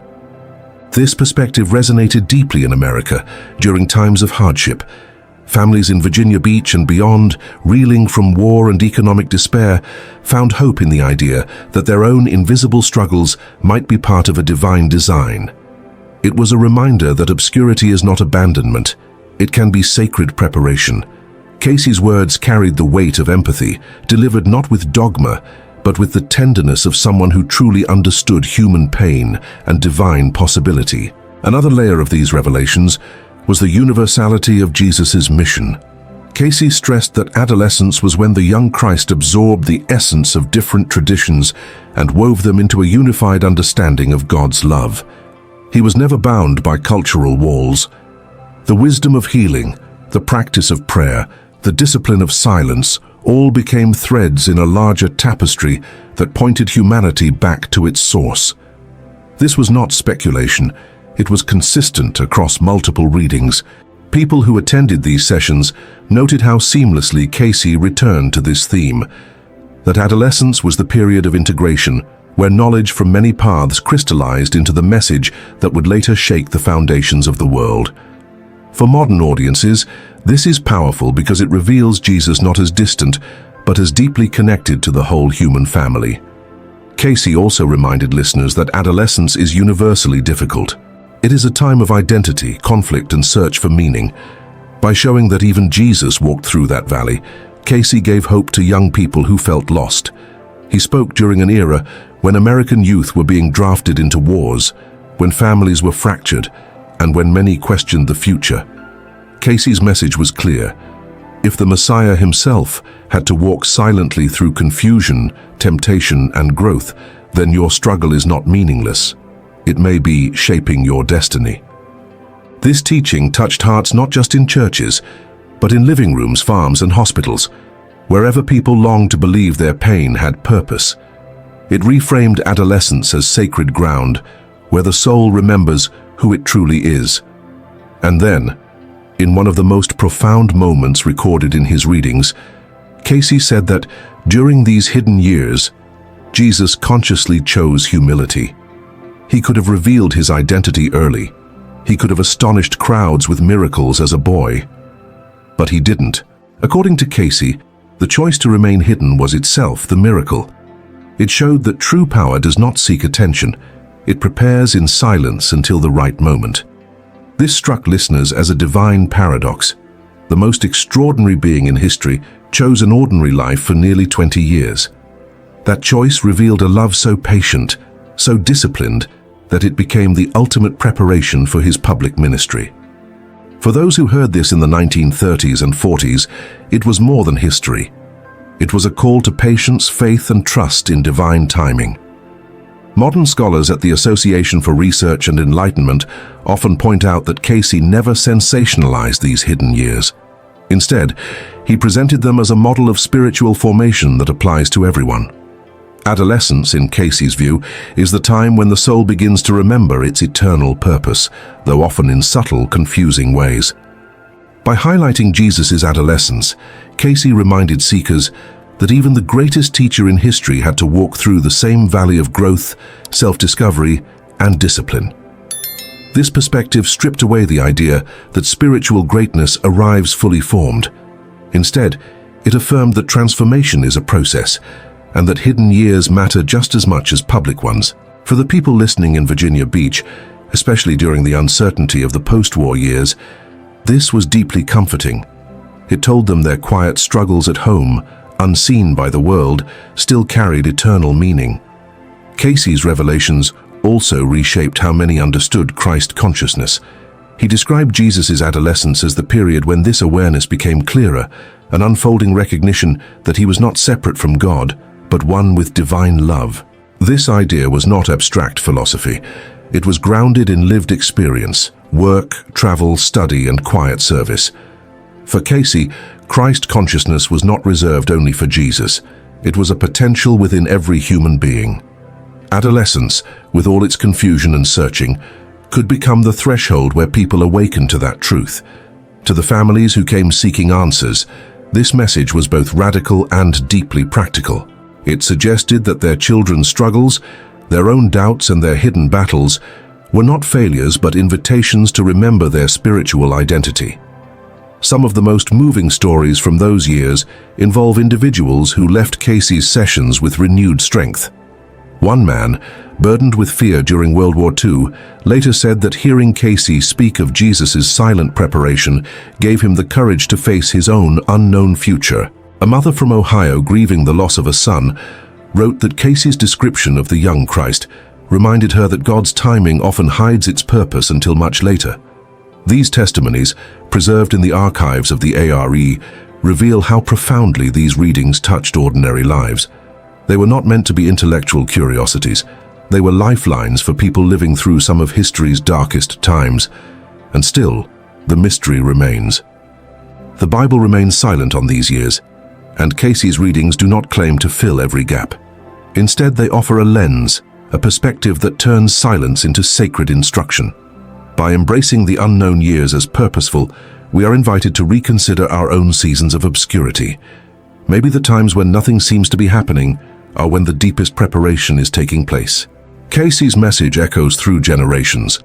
What seems hidden is not wasted, and what feels like delay may be divine timing.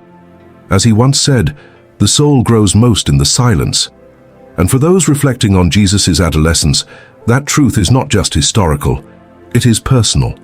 Today, seekers across the world still revisit Cayce's descriptions of the hidden years of Jesus as a guide for their own spiritual practice. The readings consistently linked the adolescence of Christ with disciplines we can all apply. Prayer as a daily anchor, meditation as a doorway to divine connection, and service as the highest form of learning. Cayce explained that these practices, cultivated quietly during Jesus' youth, later became the foundation of his public ministry.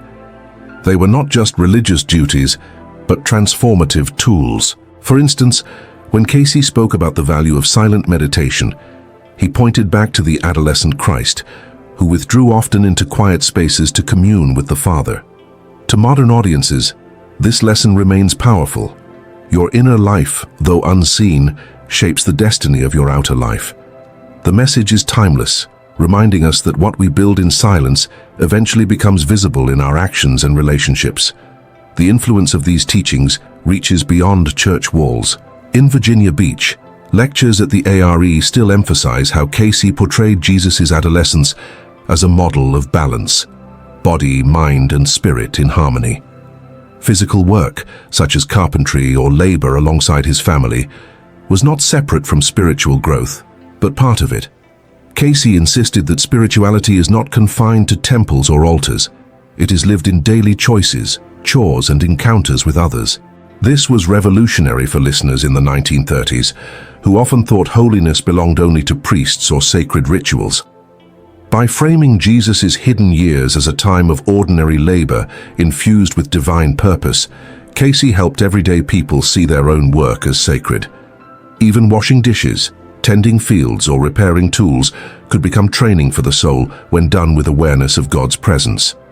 These insights have also influenced modern approaches to adolescence itself. Psychologists and spiritual teachers inspired by Cayce note that the teenage years are when identity is formed and choices begin to define character. By pointing to Jesus' adolescence as a season of integration, Cayce encouraged parents to treat this stage not as rebellion to be feared, but as preparation to be supported.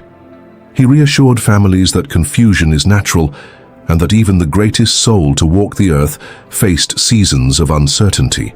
This perspective transformed fear into patience, helping parents guide their children with compassion rather than control. In countless ARE gatherings across decades, this teaching has been repeated. Adolescence is not the problem, it is the pathway. One of Cayce's most repeated phrases during these readings was that the pattern was set. By this, he meant that the adolescence of Jesus established the rhythm and foundation that his later ministry would follow. Healing the sick, forgiving enemies, teaching love, these were not random acts. They were the natural outflow of years of hidden discipline, silent study, and humble service. This truth continues to inspire spiritual communities who study Cayce today. They see in Jesus' adolescence not just a mystery resolved, but a challenge issued. Are we preparing in our hidden years? Are we laying a foundation of prayer, compassion, and humility that will sustain us when our public moments arrive? For many, this has become the heartbeat of their spiritual journey, guided by Cayce's reverent words. One of the most striking moments in the archives comes from a session in the early 1940s, when a small circle asked Cayce directly about the wisdom Jesus carried as a young man. In a calm voice, while in trance, Cayce said, "He knew from youth that his work was to fulfill the law of love, yet he chose to walk the path of every man." This statement stunned those in the room. It revealed that adolescence was not a time of ignorance, but of conscious humility. Jesus was aware of his mission, yet he accepted the ordinary struggles of youth, growth, work, responsibility, without demanding recognition. For listeners, the weight of those words was unforgettable. It meant that the Son of God chose to experience the human journey fully, so he could speak to humanity with genuine compassion. Many present described tears filling their eyes because it reframed their understanding of divinity. Power revealed not in avoiding human life, but in embracing it. Another unforgettable phrase emerged in a reading requested by a family coping with illness during the Great Depression. They asked how to remain faithful when so little made sense. Cayce responded by drawing a parallel to Jesus' hidden years, saying, "Even the Master waited. Even the Christ child endured seasons unseen. Your waiting is not wasted." Those words became a lifeline. In an age of despair, the thought that waiting could be sacred transformed lives. To this day, that phrase circulates in study groups and sermons across ARE circles, reminding seekers that the silence of God may in fact be the deepest preparation of all. It was not poetry for effect. It was spiritual truth, spoken with the authority of one whose readings had guided thousands through crises. Cayce also gave glimpses into the disciplines of healing that Jesus practiced even as a youth. In one session, he explained that the laying on of hands and the use of prayer for physical renewal were not techniques Jesus suddenly discovered in adulthood. They were skills refined quietly in adolescence. Imagine a teenage boy offering comfort to the sick, not for recognition, but out of pure compassion. For those listening, this revelation was almost too moving to describe. It was as if a veil had been lifted, showing that divine love had always been present, quietly training itself in the shadows of daily life. And yet, Cayce was careful to avoid exaggeration. He reminded listeners that these stories were not for entertainment, but for transformation. What he did, you may do also if you keep the law of love. The emotional intensity of these readings left a permanent mark on many who heard them. People wrote letters to the ARE, saying that for the first time they could picture Jesus not as a distant figure on stained glass windows, but as someone who had walked through the very struggles they faced. Adolescence, once seen as an empty gap in Scripture, became a bridge of empathy. This was Cayce's gift, not to fill silence with speculation, but to show that silence itself can speak louder than words. In the mystery of Jesus' adolescence, he revealed a pattern of hidden growth, patient waiting, and silent preparation that continues to guide seekers nearly a century later. As we move toward the heart of Cayce's message, it becomes clear that the mysterious adolescence of Jesus was never meant to remain a blank page in history. Instead, it serves as a mirror for our own hidden years, those seasons when nothing seems to move forward, when prayers feel unanswered, when our efforts go unseen. Cayce's voice echoed through decades, insisting that these seasons are not empty, they are preparation. Just as Jesus used adolescence to cultivate wisdom, discipline, and compassion, so too are we invited to see our struggles as sacred training grounds. This truth remains timeless, and for many who listened to Cayce in Virginia Beach or studied his archived readings later, it was the single most liberating perspective they had ever heard. What felt like delay became destiny. What seemed like silence became the soil of transformation. The implications for modern seekers are profound. If the Christ himself endured a period of obscurity, then our own hidden struggles are not disqualifications, but confirmations that something larger may be at work. Cayce's accounts remind us that preparation often looks like ordinary life, working, serving, learning, and waiting. He urged people to trust divine timing, assuring them that nothing surrendered in love is ever wasted. When applied today, this lesson can change how we approach our own lives. The frustrations of adolescence, the monotony of work, the uncertainty of waiting, they may all be echoes of the same pattern Jesus lived. For audiences today, this message still carries weight, reminding us that the greatest transformations often happen far from the public eye. And so when we reflect on the mysterious adolescence of Jesus, as revealed by Cayce, we are not asked to fill in the silence with legends. We are asked to embrace the silence itself as holy. This is why Cayce's words remain relevant across generations. They lift the burden of needing to see immediate results and replace it with trust in a divine process. For the youth searching for identity, for the parent guiding their children, For the seeker waiting in prayer, the message is the same. The hidden years matter. They are the years where character is forged, faith is deepened, and destiny is quietly prepared. Jesus walked that path, and through Cayce's insights we are reminded that we walk it too. If this journey through Cayce's revelations has touched you, I invite you to pause and reflect. What hidden season are you living right now? Could it be that the silence is shaping you for something greater? Share your thoughts in the comments. I'll mark each one with a little heart because your reflections build a community of seekers walking this path together. And don't forget to like this video, share it with someone who needs encouragement, and subscribe to our channel so you won't miss the next exploration into the mysteries of spirit, history, and consciousness. Together, we continue to uncover the truths that Cayce so humbly revealed, truths that still whisper through the silence of Jesus' adolescence, guiding us all toward deeper love and higher purpose. Edgar Cayce once said that the most powerful forces in the universe are invisible, and that they work through us every day.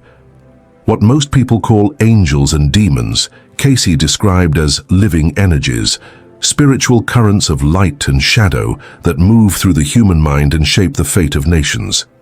He warned that heaven and hell are not distant places, but conditions of consciousness, created by the thoughts we feed and the ideals we serve.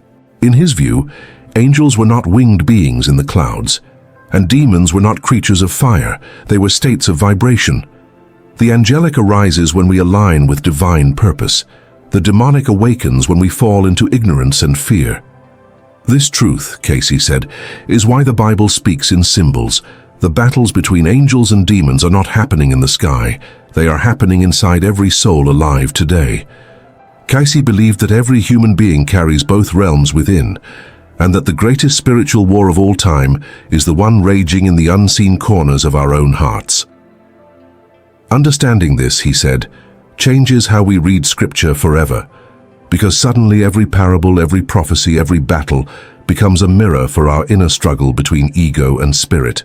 Before we begin, I want you to answer this in the comments.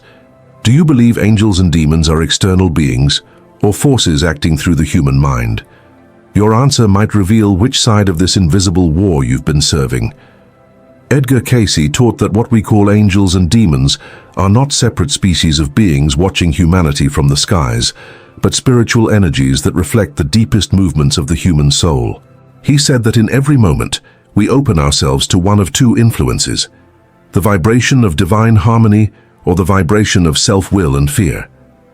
Angels, in Cayce's understanding, are messengers of the divine ideal that call us back to the source.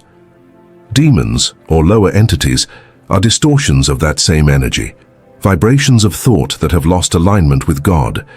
He insisted that no soul is created evil. Every force of darkness was once light that turned away. The Bible's stories of fallen angels and possession, he explained, are symbols of what happens when the mind separates from its divine pattern.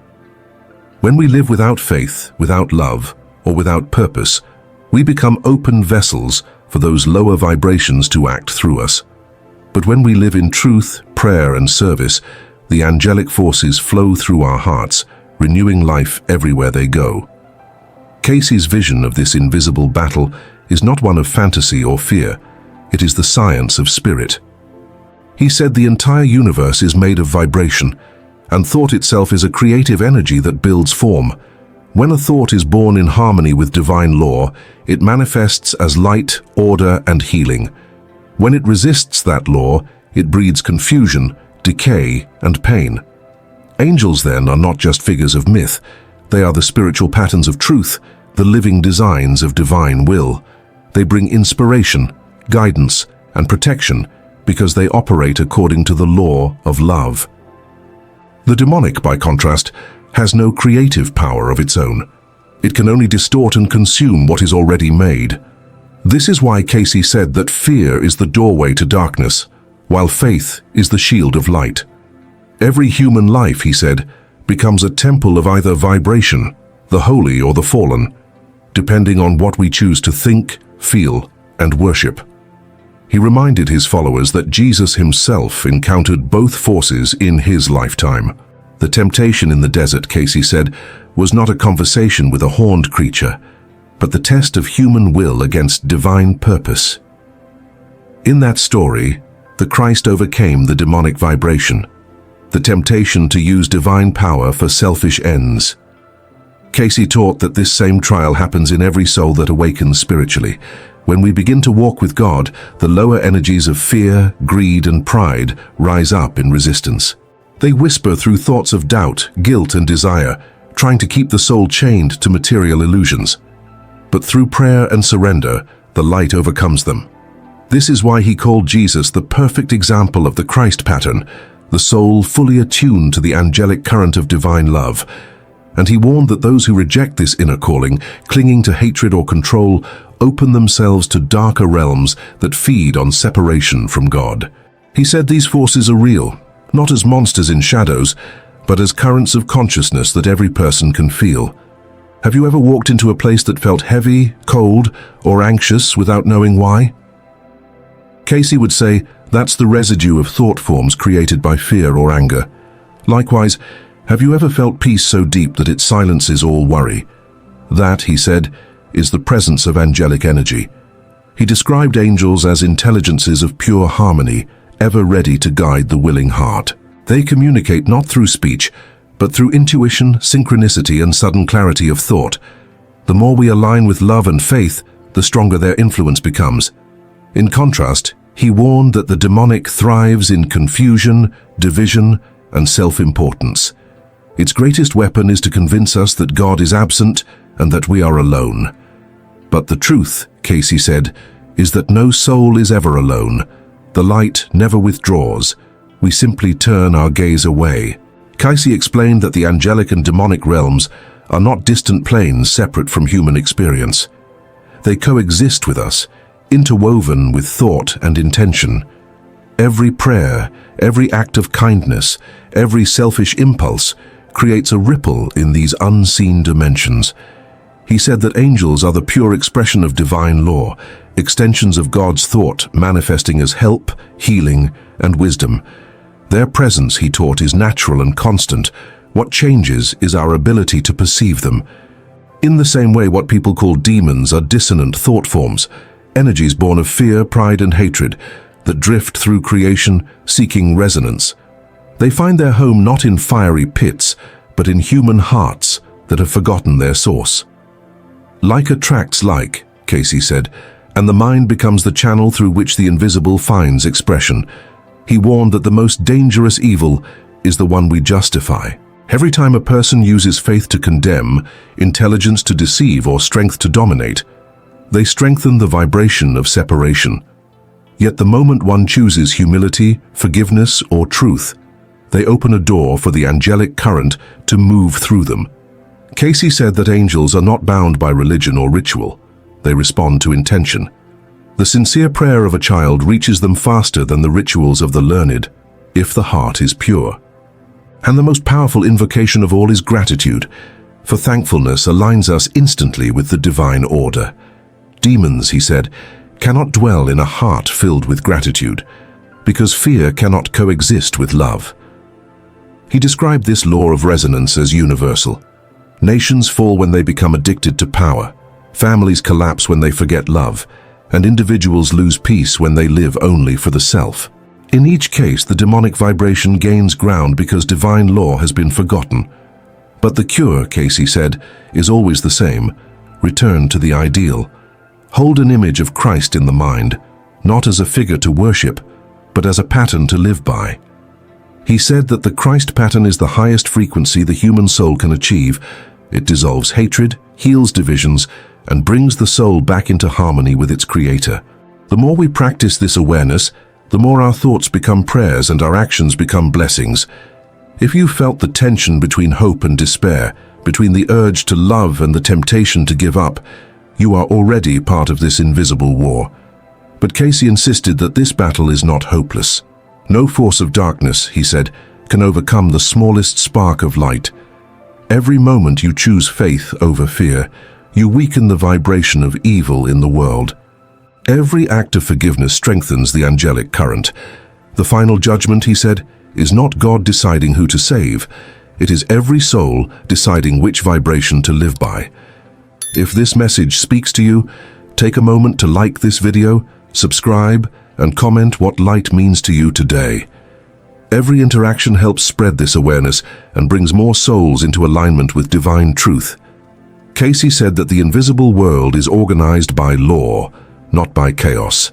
Every angel, every soul, every vibration obeys divine order. Nothing evil was created by God. Everything that appears as darkness is light that forgot itself. This, he said, is the central mystery of good and evil. In his readings, when people asked if demons were real, he never denied their existence. He only changed the definition. Evil, he said, is not a creature, it is the misuse of energy. The same fire that gives warmth can destroy, the same thought that heals can harm. He said that fallen angels are not punished beings cast out by a wrathful God, but souls who chose separation over service. They have their work, he said, for even darkness teaches man to seek the light. In this way, the universe itself becomes a classroom, and even suffering serves redemption. He described the hierarchy of light as ever active, constantly helping those who pray for understanding. Angels, he said, are God's messengers, guiding humanity toward higher awareness. They operate through intuition, inspiration, and circumstance. When you feel protected in danger, strengthened in weakness, or guided without knowing why, you have touched that vibration. Cayce said that every soul is assigned helpers, guardian forces that never leave even when we lose faith. But he warned that we must learn to recognize their frequency, for fear and bitterness block their signal. He often told people to meditate on the word peace, for peace is the vibration that angels use to speak. To Cayce, the Bible was a living document describing this invisible interaction. When Paul wrote of principalities and powers, Cayce said he was referring to the same laws of vibration that shape all experience. When Revelation speaks of Michael casting down the dragon, it is not a battle in the clouds, but a drama of the soul. The dragon is desire unrestrained. Michael is the higher mind aligned with the spirit. The outcome depends on which we obey. Cayce taught that prayer is the weapon of the soul, and that love is its shield. Each moment of anger, envy, or pride gives strength to the forces of distortion, while each act of kindness empowers the light. The true meaning of salvation, he said, is remembering our origin in God and choosing to live from that remembrance. He also taught that angels and demons cannot possess a soul without invitation. They act through resonance. That is why he said, "No one is tempted beyond what they hold within." The tempter only amplifies what is already unresolved. This means that spiritual protection begins with self-knowledge. Know yourself and you will know your God, Cayce said. To examine your motives is to close the door to influence. To forgive your enemies is to disarm the darkness. And to serve without reward is to walk with angels. The demonic forces, he said, flee from humility because pride is their only strength. When a person lives in gratitude and prayer, no darkness can endure. Cayce often said that the greatest lie darkness ever told humanity was that evil has power equal to God. He explained that fear grants illusion its strength, but faith restores perspective. God's light is not opposed by darkness. It simply reveals what darkness is, the absence of awareness. The demonic realm, he said, is built on confusion, and confusion thrives wherever truth is avoided. This is why he urged people to live by ideals. Hold fast to your highest ideal, he said, for it becomes the light by which you walk. Every soul, he insisted, must choose an ideal, an image of divine perfection to guide thought and action. For him, the highest ideal was the Christ, not as a name, but as a living principle of love and forgiveness. When the mind contemplates this ideal daily, it begins to align its vibration to it, attracting angelic influence and repelling distortion. He often gave practical advice to those who feared evil influences. Cleanse your mind, he said, before you attempt to cleanse your house. Pray for light, not protection, because light itself is protection. Do not fight darkness, he said. Turn on the light. He believed that evil dissolves under understanding, not hatred. To curse what you fear is to feed it. To bless it with awareness is to transform it. In this way, every encounter with negativity becomes an opportunity for growth. Angels are not assigned only to comfort the innocent, but also to awaken the guilty. The moment a person turns sincerely toward God, the divine forces rush in to assist. He said that even the most lost soul retains a spark that can never be extinguished. Cayce's readings describe humanity as living between two magnetic poles, the higher vibration of unity and the lower vibration of separation. When we pray, meditate, or act with compassion, our soul vibrates toward the higher pole. When we indulge hatred, greed, or despair, we drift toward the lower. This is the real meaning of spiritual warfare. The angels do not fight demons with swords, but with frequency, by filling the soul with light until shadow has no space left to cling. He said that every healed thought adds light to the collective consciousness, and every selfish act adds distortion. Each thought is a seed, Cayce said, and every seed will bring fruit after its kind. Humanity, therefore, is responsible for the garden it lives in. To understand this is to see the Bible with new eyes. The stories of possession, temptation, and deliverance are not tales of superstition. They are revelations of spiritual law.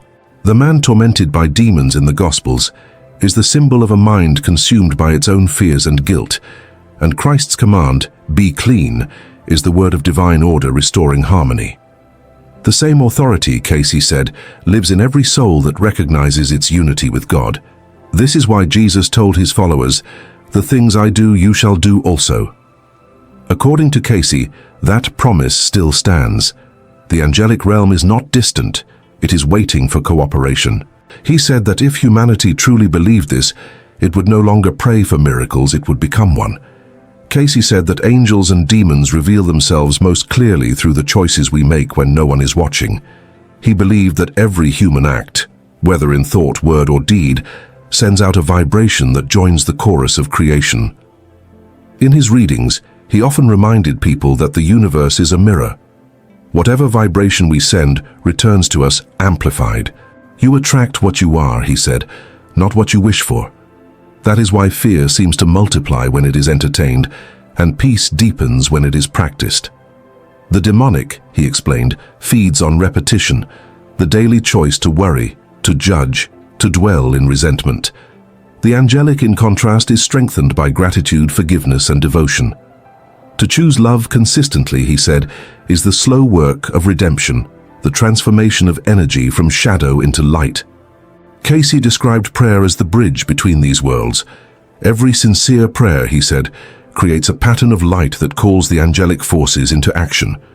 They respond not to words, but to vibration, for prayer is not speech, it is alignment. A heart that truly forgives, he said, can move mountains of darkness without a single plea. And yet he warned that people often pray for escape rather than understanding. Do not ask for the load to be lifted, he said. Ask for strength to carry it. The struggle itself refines the soul, for each moment of endurance generates light.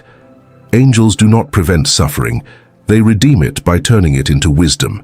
He was often asked why God allows evil to exist. Cayce answered that God allows freedom, and freedom includes the power to misuse divine energy. Evil, he said, is good out of balance.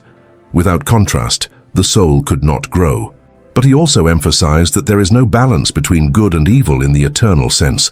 Light is reality, darkness is its distortion.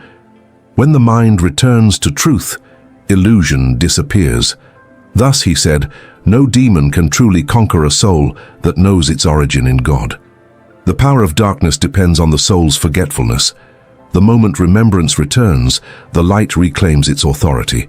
Cayce's teachings were never meant to create fear, but to awaken awareness. He wanted people to see that angels and demons are not separate from daily life. They are woven into every decision, every relationship, every quiet thought before sleep. To live consciously is to choose your vibration with every breath. To live unconsciously is to be ruled by forces you do not recognize. This is the true meaning of spiritual maturity, taking responsibility for the unseen consequences of your own heart. And that, he said, is the beginning of real salvation. Cayce said that the entire human journey is a gradual awakening from ignorance to remembrance. Angels and demons, he explained, are teachers, each guiding the soul according to what it is ready to learn. The angel teaches through harmony, the demon teaches through consequence. When the soul refuses to listen to love, life itself becomes the lesson. Pain, he said, is not punishment, it is the echo of divine correction. Every challenge carries the whisper, return to your source. The angels rejoice not when we avoid darkness, but when we transform it. That is why, Cayce said, God wastes nothing. Even the mistakes of humanity become material for redemption. The law of grace is not that evil disappears, but that every fall becomes a chance to rise closer to the light. In his later readings, Cayce warned that a time would come when humanity would be forced to confront its collective vibration. Wars, disasters, and confusion would mirror the inner conflict of the species. He said that these events are not signs of divine wrath, but opportunities for awakening. When man remembers his brother as himself, he said, then will peace reign. He foresaw a generation that would bridge science and spirit, faith and understanding, a generation that would rediscover that angels are not mythology, but spiritual laws in action. He urged humanity to cultivate prayer, meditation, and compassion as daily disciplines, for these are the habits that align us with the higher realms. The final triumph of good, he said, is not a cosmic war, but a collective awakening to the truth that God is within all. He often described the second coming of Christ not as an arrival from the clouds, but as a revelation within the heart. The Christ comes again, he said, whenever one awakens to his presence within. Angels prepare that awakening, guiding souls quietly toward understanding. Demonic forces too serve this plan, for they expose what remains unhealed. The end of darkness is not destruction but integration, the moment when the prodigal son remembers his father's house. In that remembrance, all fear dissolves, and what remains is light. Cayce ended many readings with the same simple blessing. Let your mind be the channel of light. He wanted people to live consciously, to recognize that they are not victims of invisible powers, but participants in divine creation. Angels and demons are not masters, they are mirrors. They reveal what we have chosen to believe. The path back to God is not found by fleeing darkness, but by shining truth into it. To live in forgiveness is to live among angels. To live in resentment is to walk with shadows. Yet even then, he said, grace follows us. The voice of God never stops calling the soul home. If this message awakened something in you, take a moment to like this video, subscribe, and comment, I choose the light. Every action, even this one, adds another spark to the collective awakening that Cayce foresaw. The angels are nearer than you think, and every breath you take in faith is a victory in the unseen world. They once called Edgar Cayce the sleeping prophet, but few realized that hidden in his trance readings was a revelation so powerful it could alter the course of a life in a single moment. In the dark years of the Great Depression, when families came to him in Virginia Beach with nothing left but despair, Cayce spoke of 5 words, not ordinary words, but divine forces given by God himself, carrying the vibration of creation. He described them as living energies that shape health, destiny, and even the future of nations. Picture a mother, broken by hunger, or a man crushed by hopelessness, entering that quiet room. And as Cayce's voice, soft yet piercing, delivered those words, something in them shifted. 5 words, rooted in what he called the consciousness of Christ, carrying the power to attract healing, peace, and abundance, even into shattered lives. And today, those same words are waiting for you. Once you grasp their meaning, you will never see prayer, thought, or even the language you speak each day the same way again.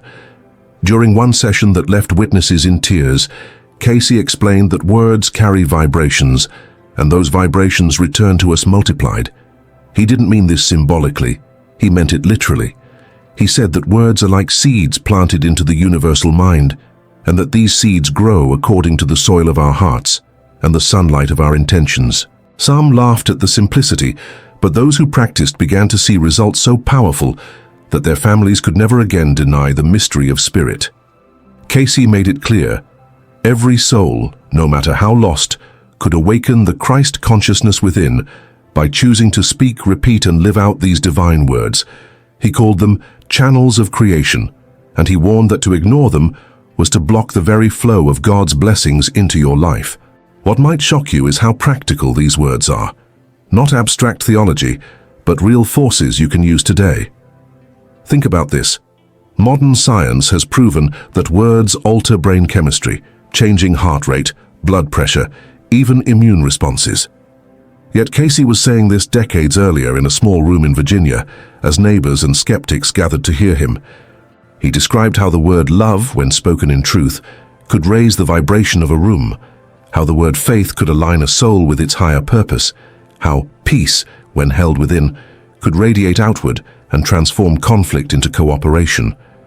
He said that hope kept the spirit alive through suffering, and that the name of Christ itself carried the vibration of healing and restoration.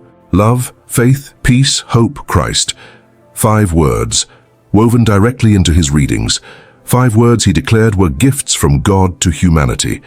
Not symbols, not poetry, but living codes of spiritual energy waiting to be awakened in your own life. But here's the part that no one expected.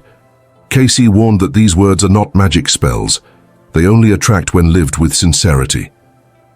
He told a woman from Kentucky, desperate for healing, that repeating them without embodying them would be like planting seeds in dry, lifeless soil. She left disappointed. Yet months later, when she began practicing daily prayer with genuine love for others, true faith in God, a desire for peace, a sense of hope, and a focus on the Christ within, her health began to return. Doctors couldn't explain it. Her family testified to the change, and her story became one of many preserved by the archives. What Cayce was showing is that the words you choose each day, what you speak over your children, your partner, even over yourself, are shaping the invisible patterns that tomorrow will manifest. He insisted this was not suggestion, but law. Like attracts like, and the word spoken in Christ becomes flesh in your experience. When Cayce spoke about love, he didn't describe it as mere emotion or romance. He said love is the very fabric of creation, the force that binds the stars, the earth, and the soul. In a reading during the early 1940s, as the world trembled in war, he explained that love is the vibration most aligned with Christ consciousness. He warned that hatred, judgment, or resentment would poison the soul, not because of divine punishment, but because like attracts like. If you send out anger, it circles back to you. If you live in love, you draw more love, healing, and opportunity into your path. One woman from Ohio reported after a session that when she replaced her constant criticism with words of encouragement toward her children, not only did their behavior change, but her own health improved. This was Cayce's point. Love spoken with sincerity reshapes reality itself. The second word, faith, was central in dozens of his readings. Cayce insisted that faith is not blind belief, it is conscious alignment with divine law. In one session during the Great Depression, a man asked how he could survive without work, without money, without prospects. Cayce replied that faith was not about ignoring hardship, but about seeing beyond appearances to the unseen hand of spirit. He said, "Faith is the substance of things hoped for, the evidence of things not seen." Long before positive psychology, Cayce revealed that faith changes the frequency of the soul. People who lived with faith, who spoke with faith, attracted circumstances that others called coincidences, but which Cayce described as the outworking of divine law.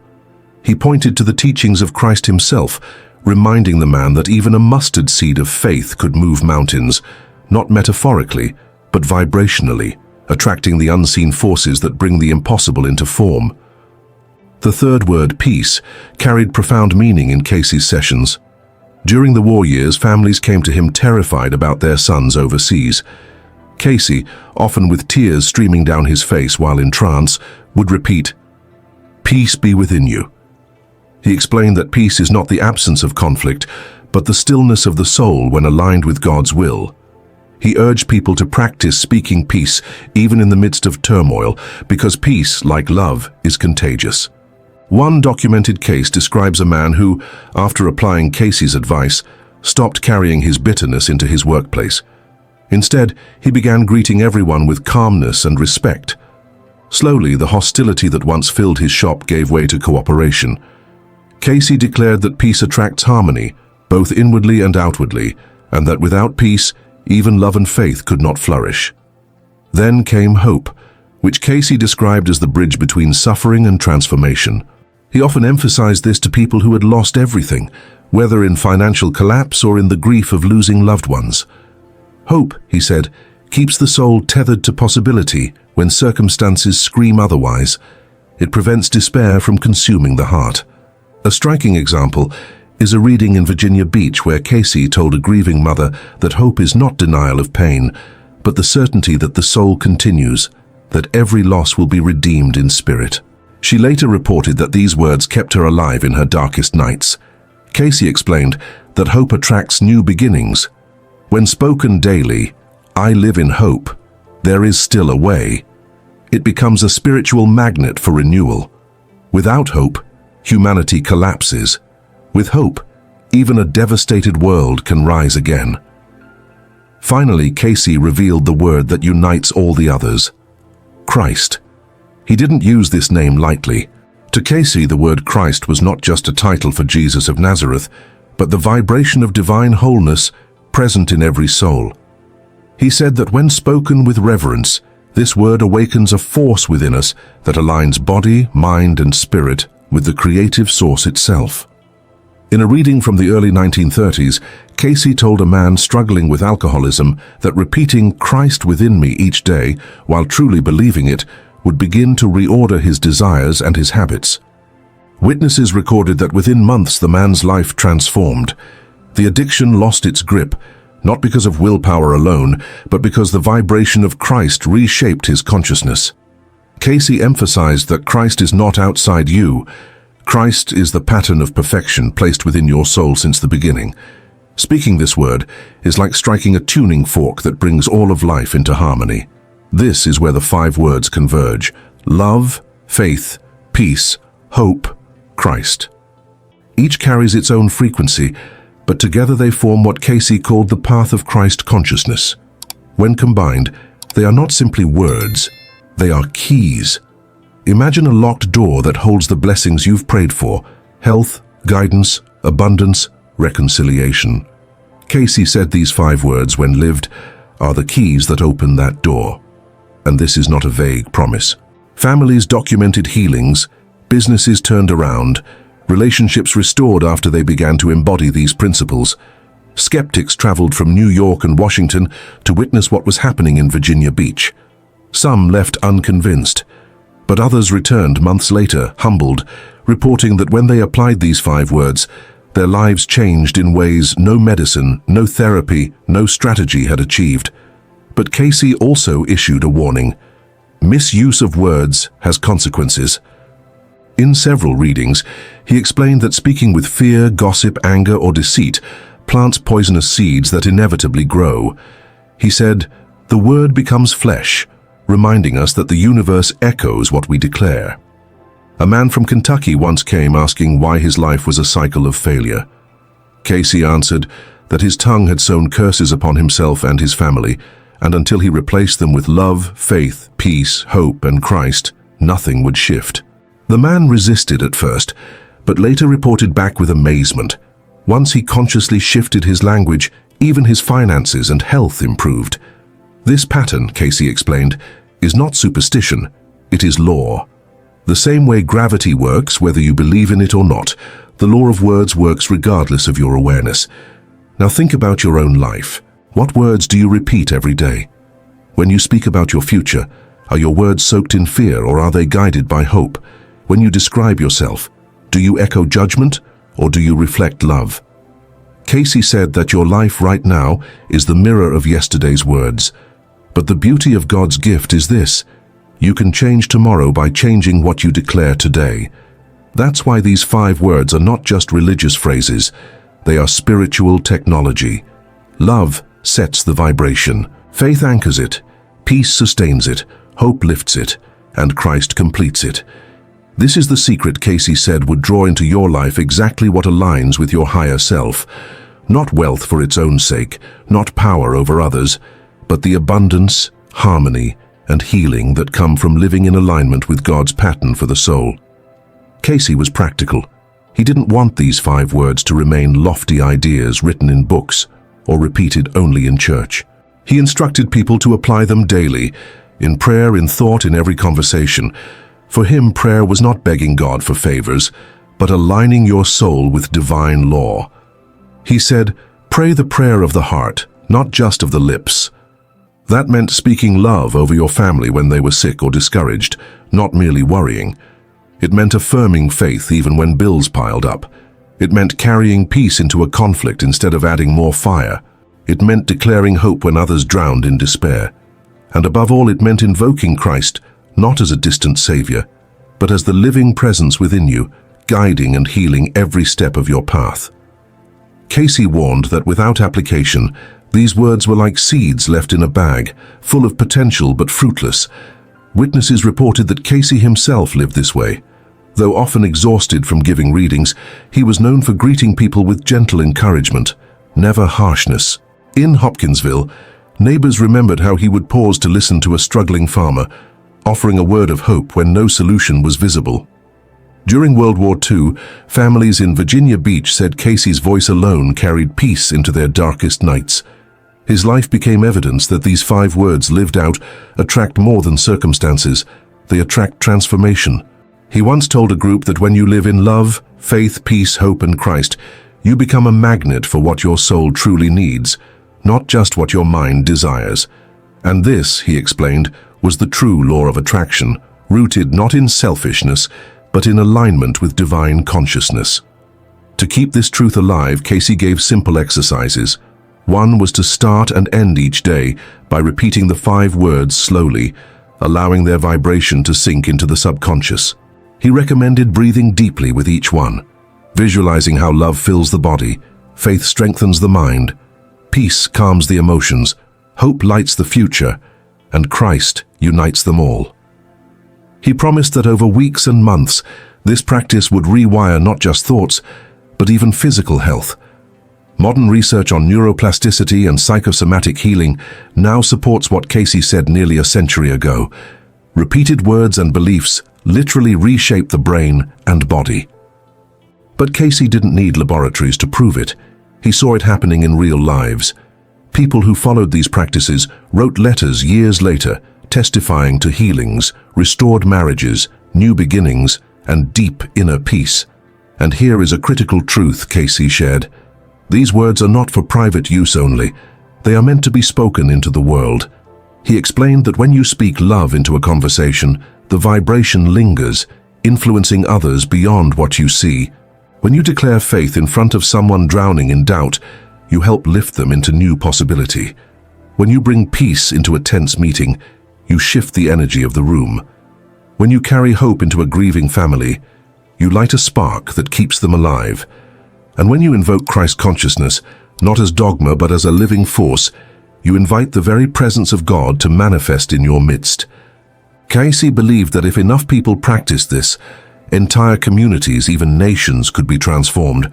That's why he insisted that the true destiny of humanity is collective awakening to these principles. Cayce often linked these 5 words not only to emotional and spiritual well-being, but also to physical healing. He explained that the body is a reflection of the spirit, and when the inner life is out of balance, illness appears as a warning. In one session, he said that harboring resentment blocks love, and that this blockage manifests as tension in the nerves and even disease in the organs. By restoring love, spoken and felt, the flow of energy returns, and the body begins to heal. He told a young man in Virginia Beach that repeating "Christ within me brings peace" daily would calm his insomnia. Within weeks, the man's rest improved. Another case described a woman bedridden by arthritis who began meditating on the 5 words each morning. While doctors remained puzzled, her pain gradually lessened. Cayce's conclusion was clear: words are medicine when aligned with Christ consciousness. He also tied the power of words to the Akashic records, which he described as the universal memory of every soul. In trance, Cayce often spoke as if reading directly from these records, explaining that the words we choose are recorded, shaping our soul's journey across lifetimes. When asked why some people seemed cursed with repeating misfortunes, Cayce explained that harmful words spoken in past lives carried forward into present circumstances. The good news, he said, was that new words, spoken with love, faith, peace, hope, and Christ, could rewrite the record. "You are never bound to yesterday," he declared, "for in Christ consciousness all things become new." Imagine the power of realizing that every word today is inscribed in eternity, forming the reality you will encounter tomorrow. This, Cayce taught, was the responsibility and privilege of being human, and he went even deeper, connecting these words to the evolution of the soul. Cayce explained that the purpose of life is not wealth, fame, or power, but the gradual awakening of the Christ within each soul. These 5 words, he said, are stepping stones in that process. Love teaches us to see God in others. Faith anchors us when illusions tempt us to despair. Peace brings harmony so that the soul can hear the still small voice of spirit. Hope lifts us beyond the trials of a single lifetime, reminding us that we are eternal. And Christ unites them all, revealing the ultimate truth, that every soul is destined to return to its source. He told one seeker in the 1930s, "The measure of your growth is not in how much you know, but in how much of Christ you have expressed in word and deed." For Cayce, these teachings were not theory, they were urgent instructions for humanity. He warned that civilizations fall when they forget the sacred power of words. History, he said, is filled with empires built on deceit and fear that eventually crumbled. But individuals and communities grounded in these 5 words would endure, attract blessings, and evolve together.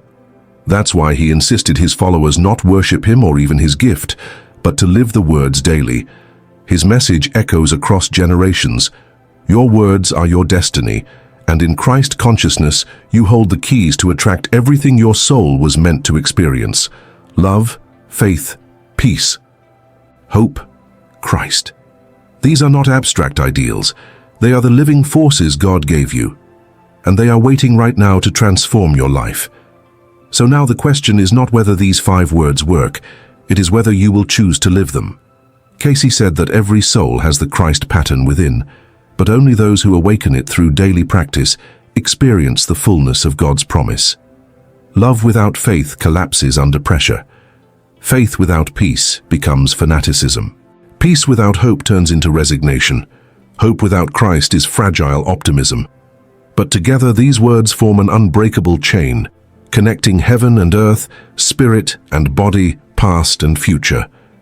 Imagine beginning each morning not with anxiety, but with a quiet moment repeating, love, faith, peace, hope, Christ. Imagine carrying that vibration into your work, your family, your struggles. What could change? According to Cayce, everything. In one of his last sessions, weakened by years of service, Cayce whispered to those present that the Christ consciousness was the destiny of all humanity. He urged them not to wait for miracles from outside, but to become the miracle through the words they lived. This is why his legacy remains alive long after his death in 1945, because people discovered that his message was not about following a prophet, but about awakening the prophet within. He taught that words are bridges between the seen and unseen, between the finite and infinite. And when those words are aligned with love, faith, peace, hope, and Christ, the bridge becomes a highway of blessings flowing into every area of life. Today, you stand before the same choice those seekers faced in Virginia Beach, Hopkinsville, and beyond. Will you let your tongue sow fear, doubt, and bitterness, or will you sow love, faith, peace, hope, and Christ into the soil of your soul? The world is starving for these words. Families are breaking, nations are divided, hearts are heavy. But you can be the one who carries a new vibration. Speak them, live them. Watch as they attract healing, opportunity, and transformation, not only for you, but for everyone touched by your life. This is not a secret anymore. It is the timeless law Cayce risked ridicule to reveal, that God gave you words as tools of creation. Use them wisely, and you will unlock the destiny you were born for. If this message touched your soul, don't keep it to yourself. Share it.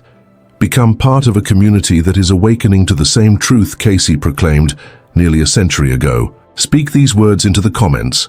Which of the 5 resonates with you most right now? Is it love, faith, peace, hope, or Christ? Let us know where you are watching from, because together we are forming a global circle of light. And remember to like this video, subscribe to the channel and activate the bell so you don't miss the next revelation. Because what we are uncovering here is not history, it is destiny. And it begins with the words you choose today. Love, faith, peace, hope, Christ. 5 words, 5 keys, 1 eternal truth.